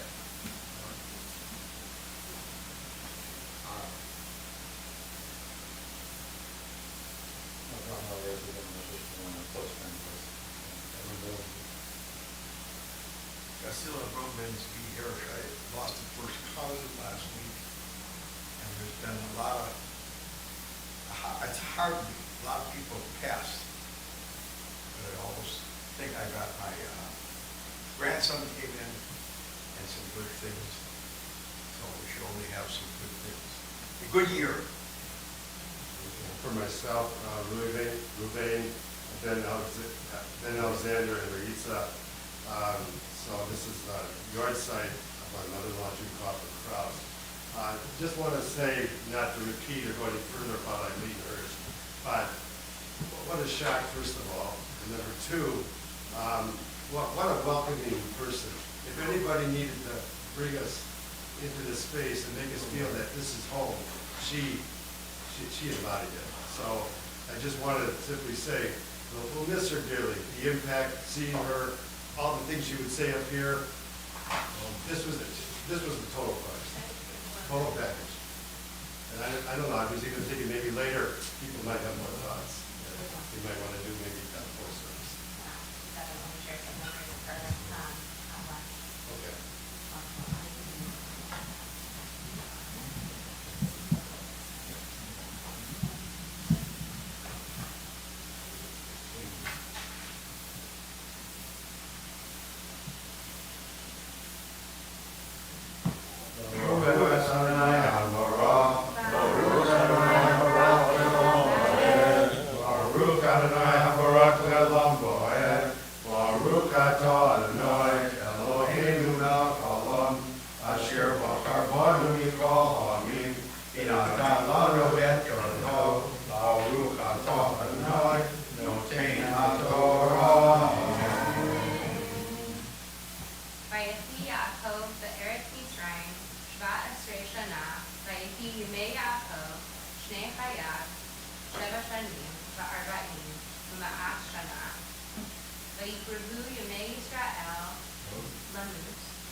Satani, Mitzrayim, Gartani,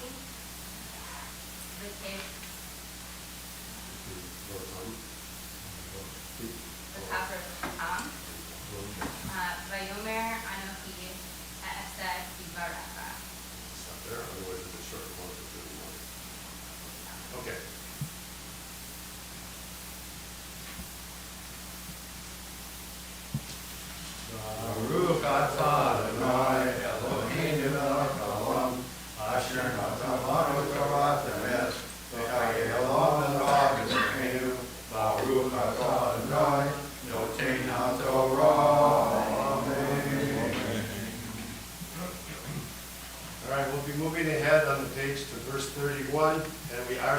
Israel 6. For our second Aliyah to Torah, if there is something that you're grateful for, a simcha that you're celebrating, a joyous occasion that you'd like to share with us, please come forward at this time.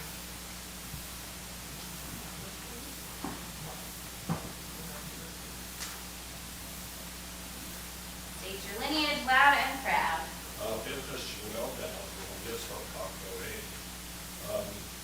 I just wanted to, I think coming to the Torah, I think I didn't get hurt me as much as it did everybody in here because she's such a spark. But she always came to the Torah and bragged about her grandkids. That's a memory I'll always have.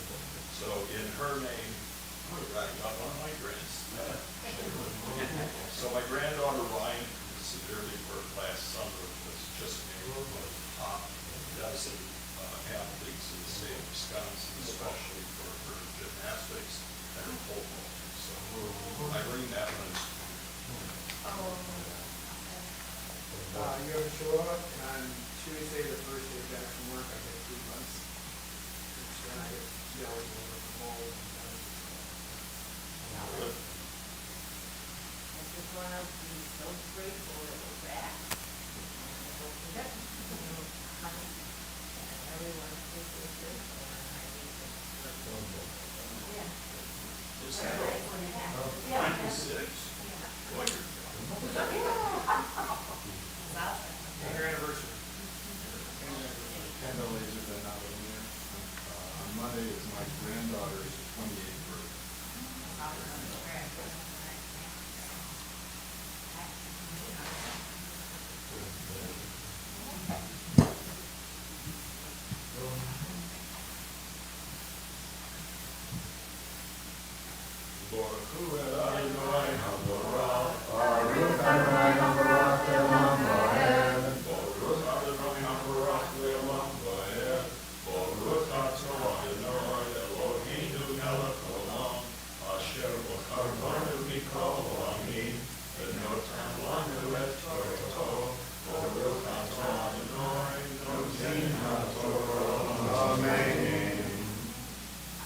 Vayomer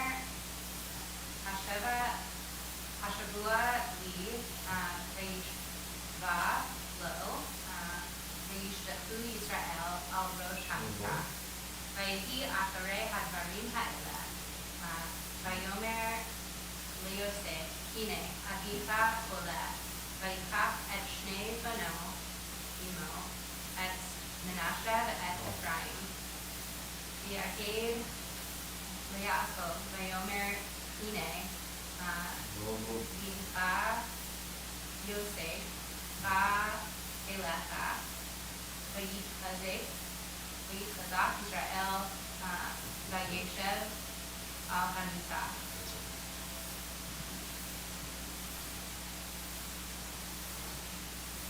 Baruch atah Adonai Eloheinu melech haolam, asher natan lanu Torah emet, v'chayei olam v'tamatoheinu, Baruch atah Adonai noten haTorah.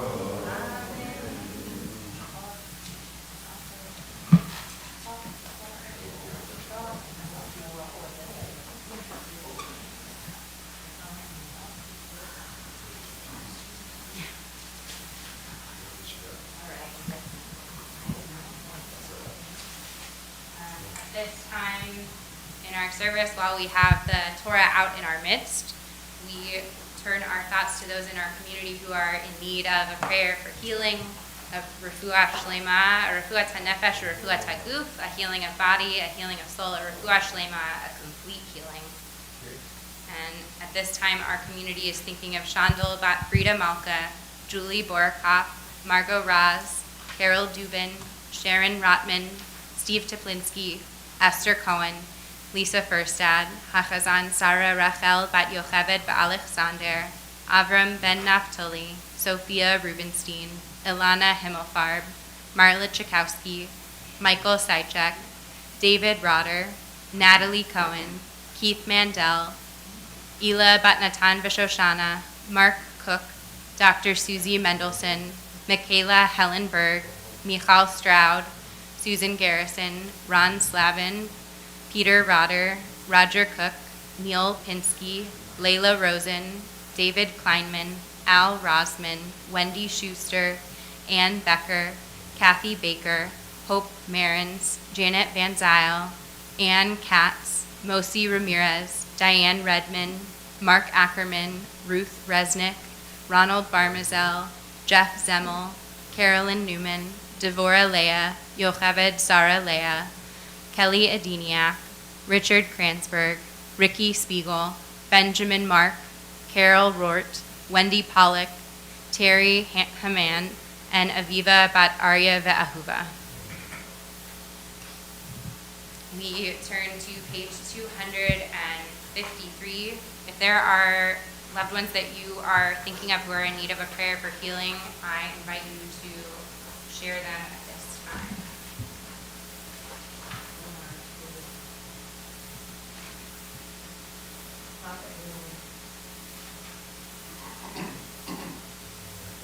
Jim Minkoff.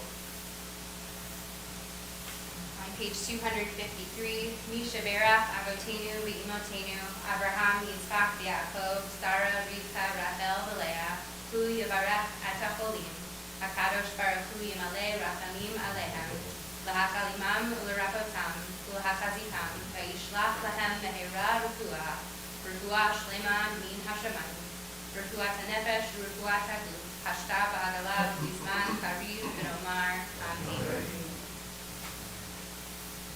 And for our third and final aliyah, if there's anyone who would like an aliyah to Torah for any reason, I invite you to come up now. And the Chumash, we're now on chapter 48, verse 3, and we're still on page 306.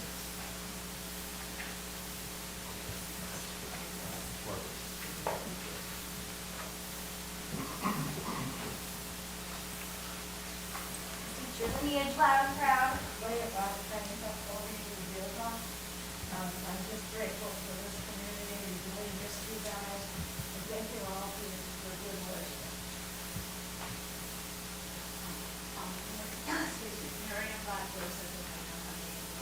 I forgot. My granddaughter is turning 24. January 4th. Yeah.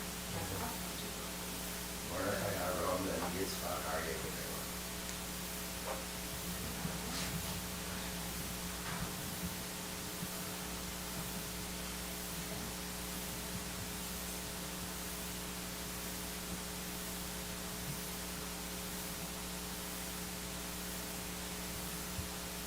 Baruch Hu et Adonai HaBarak. Adonai HaBarak le'olam va'ed. Baruch Adonai HaBarak le'olam va'ed. Baruch atah Adonai Eloheinu melech olam, asher bachar banu mikol ha'amim, v'natan lanu et Torato. Baruch atah Adonai noten haTorah. Vayomer Yaakov El Yosef, El Shaddai Nir'eh Elai, Aluz, Be'eretz Na'an, Vayivarech Otzi, Vayomer Eli Hineni,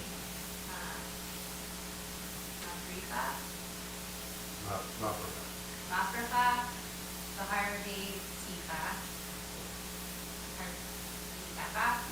V'nataticha, Lekahel, Amin, V'natati et ha'aretz hazot, V'zarecha, Acharecha, Achazat, Ulam, V'ata Shnei, Vanecha, Anoladim, Lecha, Be'eretz Mitzrayim, Ad Boi, Ad Ba'i, Elecha, Mitzrayim Ali, Im Ephraim V'Menashe, Reuven V'Shimon, that's it, Ephraim V'Menashe.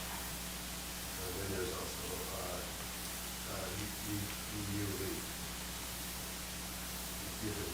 They end up on 5. That's what we stop.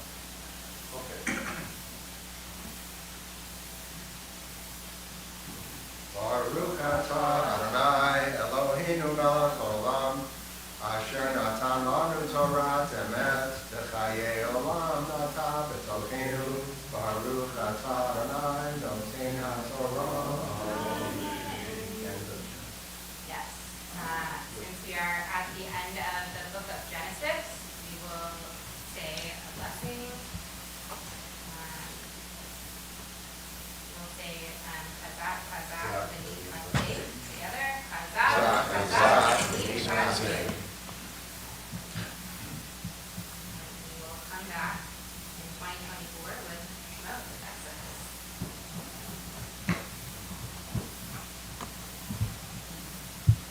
Okay, we'll go on. Step out of the way.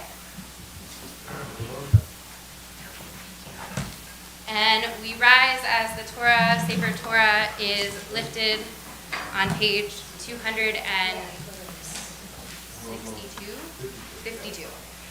V'zot HaTorah asher sham Moshe lifnei b'nei Yisrael ofi Adonai b'yad Moshe. Yai lai lai lai, yai lai lai lai lai, yai lai lai lai lai lai lai lai lai lai lai. Yai lai lai lai, yai lai lai lai lai, yai lai lai lai lai.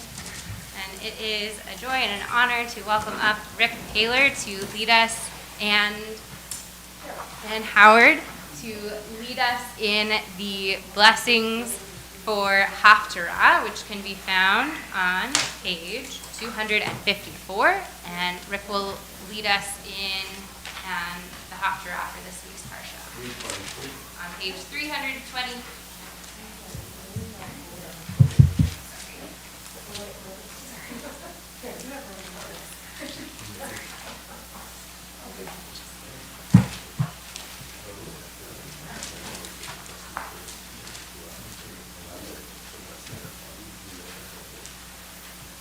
Baruch atah Adonai Eloheinu melech haolam asher bachar milim tovim v'ratza b'divreihem hane'emorim emet.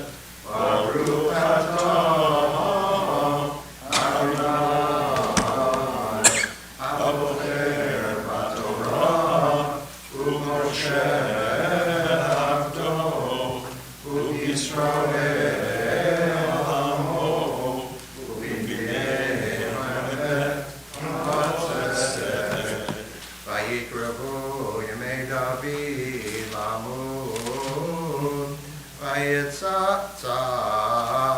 et Shlomo beno lemor Anochi holech b'derech haaretz v'chazakta v'hayita li v'shamarta et mishmeret Adonai Elohecha la'lechet b'bracha lishmor chukotav mitzvotav umishpatav yedotav kakatu b'torat Moshe leman tazkir et kol asher ta'aseh ve'et kol asher tifneh sham leman yakim Adonai et devaro asher diber alav.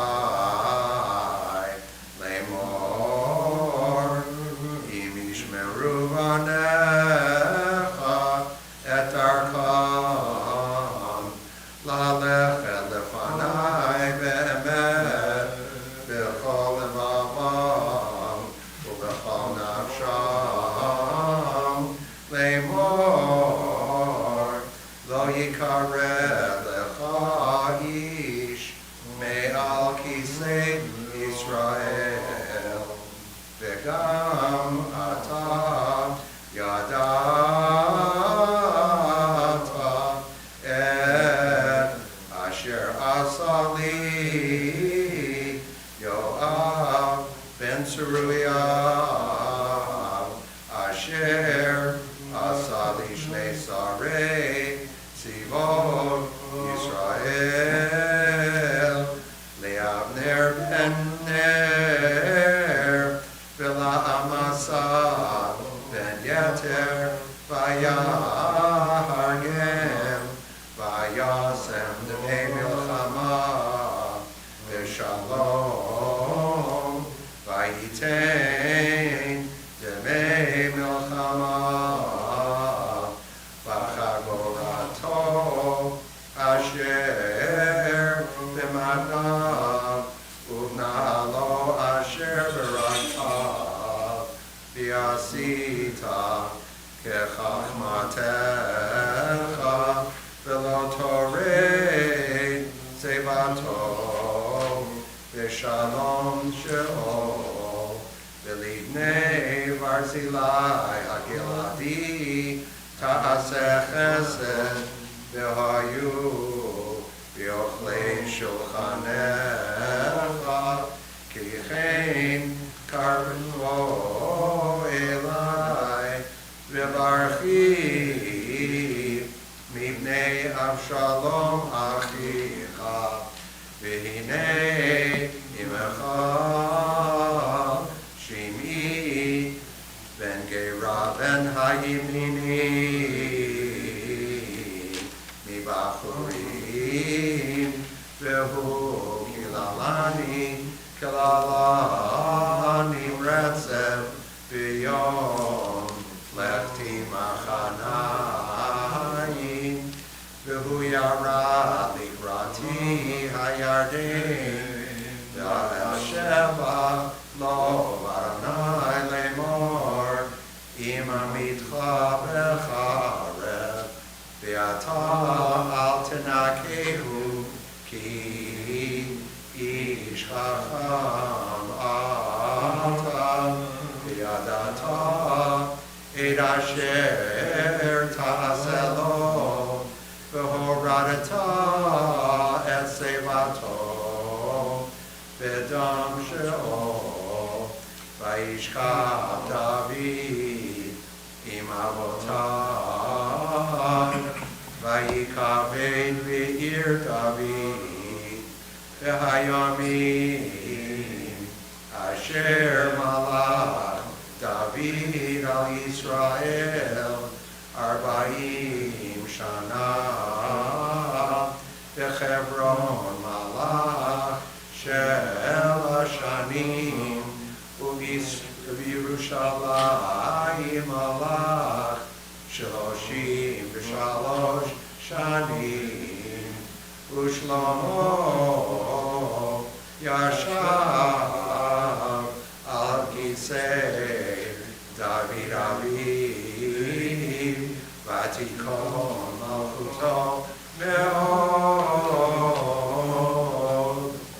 Baruch atah Adonai Eloheinu melech haolam sur kol amim tzadik b'chol harot v'ayel hane'eman ha'omer Yosef ha'mdaber v'chayei shekol dvarav emet ma'aseh al ha'torah v'al ha'avodah v'al ha'min v'al yom ha'shabbat hazeh shenatata lanu Adonai Eloheinu lidusha v'linucha l'chavod u'tiferet al hakol Adonai Eloheinu anachnu modim lo u'morachim otah yitbarach shimcha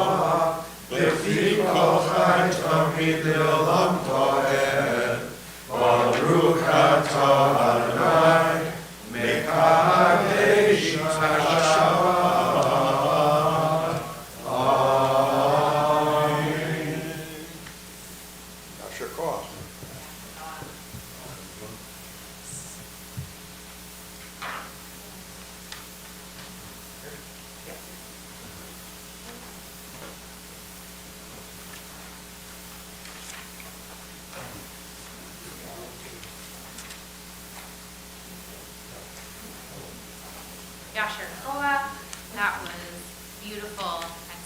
joy to have the two of you up here together to do Haftarah.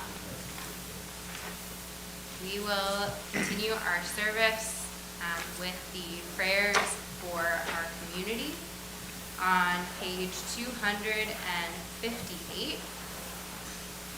We'll rise.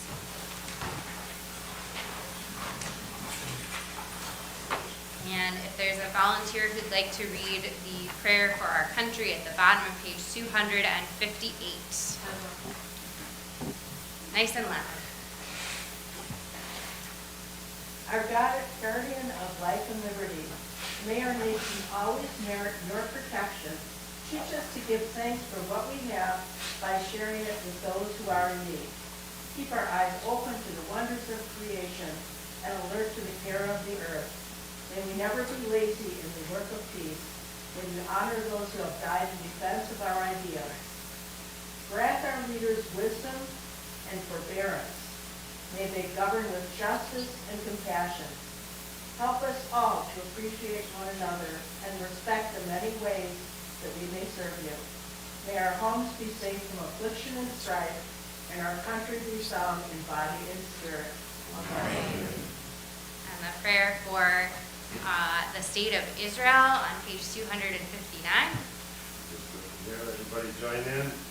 Avinu, Avinu, Shema Shamayim, Zur Yisrael v'Golado. Avinu, Avinu, Shema Shamayim, Zur Yisrael v'Golado. Parade, parade, in Medinat Yisrael, Reshit Tzidkat Tzulavenu, Adin Olecha, Be'evat Hasecha, U'chot Shomecha, Supat Shomecha, Avinu, Avinu, Shema Shamayim, Zur Yisrael v'Golado. Avinu, Avinu, Shema Shamayim, Zur Yisrael v'Golado. Zur Yisrael v'Golado. And we'll return our Sefer Torah to the Ark on page 256. Hallelujah at Shem Adonai, Ki Nizgav Shemo Levado.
We'll turn to Aleinu on the bottom of page 282.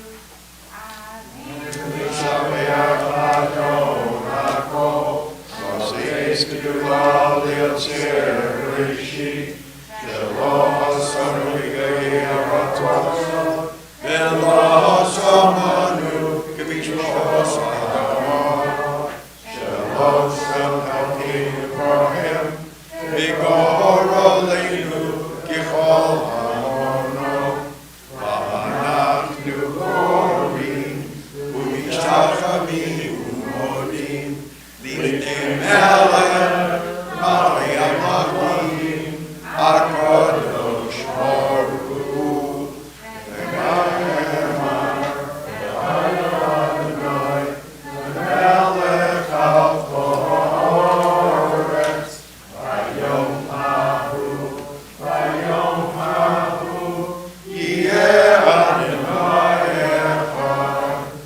no longer with us, those loved ones who their physical presence is no longer of this earth. We hold them in our hearts and in our minds. They guide us each and every day.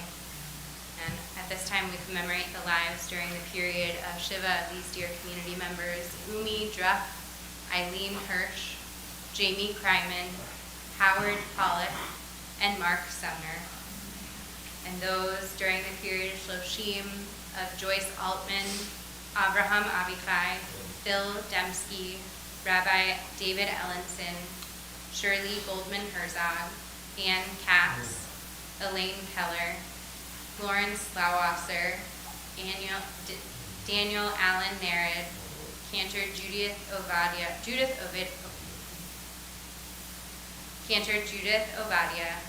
Robert Rodder, and Helene Wheel. And those whose yard sites occur at this time of William Baum, Ilome Berkovitz, Robert Bernstein, Lori Blumenfeld, Marion Brown, Charles Cohen, Joanne Essler, Otto Feller, Max Fishman, Sidney Goldman, Beverly Ann Goodman, Joseph Himes, Joyzelle Y. Howards, Leo Irvings, Gary Isaacson, Mamie Kaiser, Leah Kelman, Harvey R. Kippen, Isaac Tippin, Maurice F. Kippen, June Coffer Cross, Philip Kurzer, Maurice Lerner, Herman Levin, Robert Lewinauer, Shirley London, Herbert Maeselman, Carl Maines, Joseph Merrimont, Daniel Margolis, Esther Matras, Jacob Meister, John B. Moser, Melissa A. Nye, Herbert A. Oxman, Rosalind Pillay, Stanford Stan Hodel, Myrtle Rappaport, Eugene Sadoff, Maxine Peggy Sadoff, Milton Sattel, Ida Schweitz, Cecilia M. Schiffman, Mel Schnoll, David M. Schuket, Isidore Schwartz, Charles Schurkow, Carl Sohn, Charles Steiner, Harry Teplinski, Edward Weber, Jeanette Weber, Sally Weisbush, Jack Weiss, Bertha Wallach, Julia Stack, and Harry Zarrett. If there are loved ones who you are thinking of, names who I did not read or names that should have been pronounced differently than I did, I invite you to share them with our community at this time as my eyes meet yours.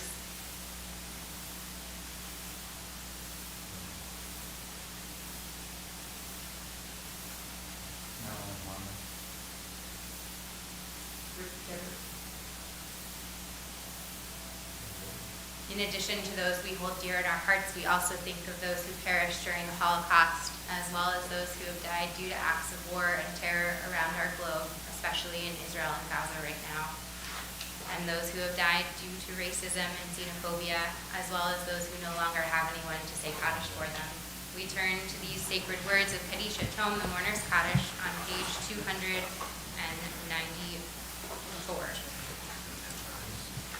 And we rise as a community. It gadal, it kadash, me'rava, ve'alma divrach, yute, yamlik, ma'lute, v'chayachon, yomachon, v'chayedechon, beit Yisrael, v'adalah, u'man karim, v'ru, amen. Yehi shmei rava, v'rav, le'alam, l'omei, l'maya, yitbarach, yishtabach, yisahar, yishraman, yisnaseh, Yisadar, Yisalev, Yisalal, Shmedik, Yishar, Rihu, Le'elam, Yikol, Yerchata, V'shirata, Tushkata, V'nechamata, Taviran, Ve'alav, V'ru, Amen. Yehi Shlama, Rabba, V'Shemaya, V'chayim, Aleinu, V'chol, Yisrael, V'ru, Amen. Oseh Shalom, V'rumav, Uyaseh Shalom, Aleinu, V'chol, Yisrael, V'ru, Amen. Zichronam livracha, may their memories be for a blessing. And together we say, Amen. Shabbat Shalom. And why don't we sing Shabbat Shalom with our Shabbat Shalom.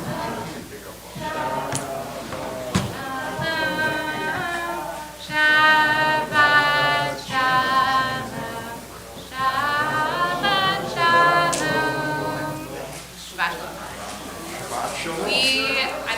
having Kiddush and lunch out in Clerfeld. Everyone wants to make their way out to Clerfeld ASAP. Too sweet? So you would never take it? Well, you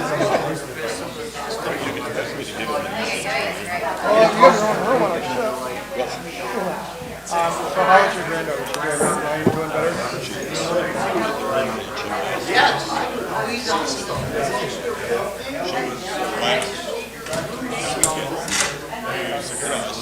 Yeah, I'll stick around for a little bit.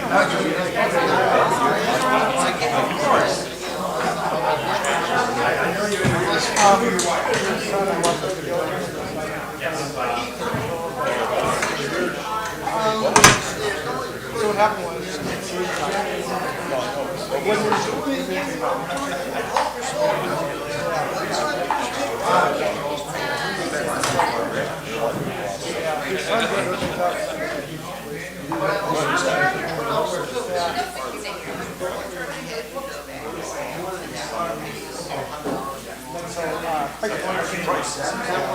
and he carries a lot of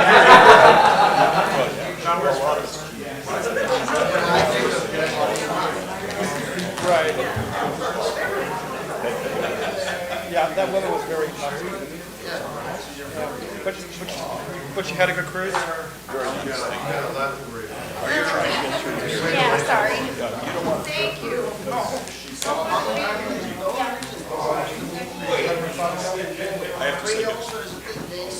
Do you need anything carriage by chance?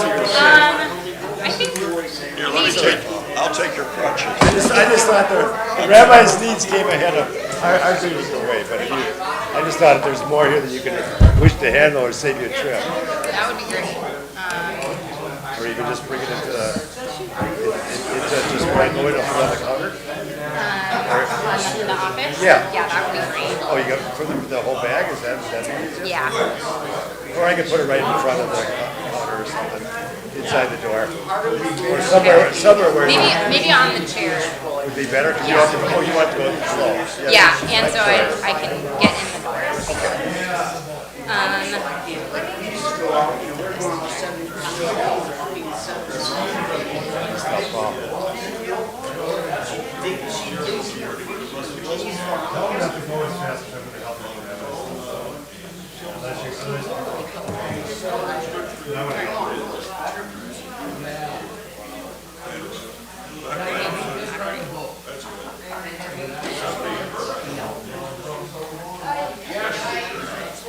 Not terrible. So Rabbi, you're the dog walker or what? Yeah, people have been helping me walk her. Yes. That's too much. Yeah, it's a lot. That's for sure. That is heavy, so I apologize. That's okay, let me see. So on the chair. Thank you.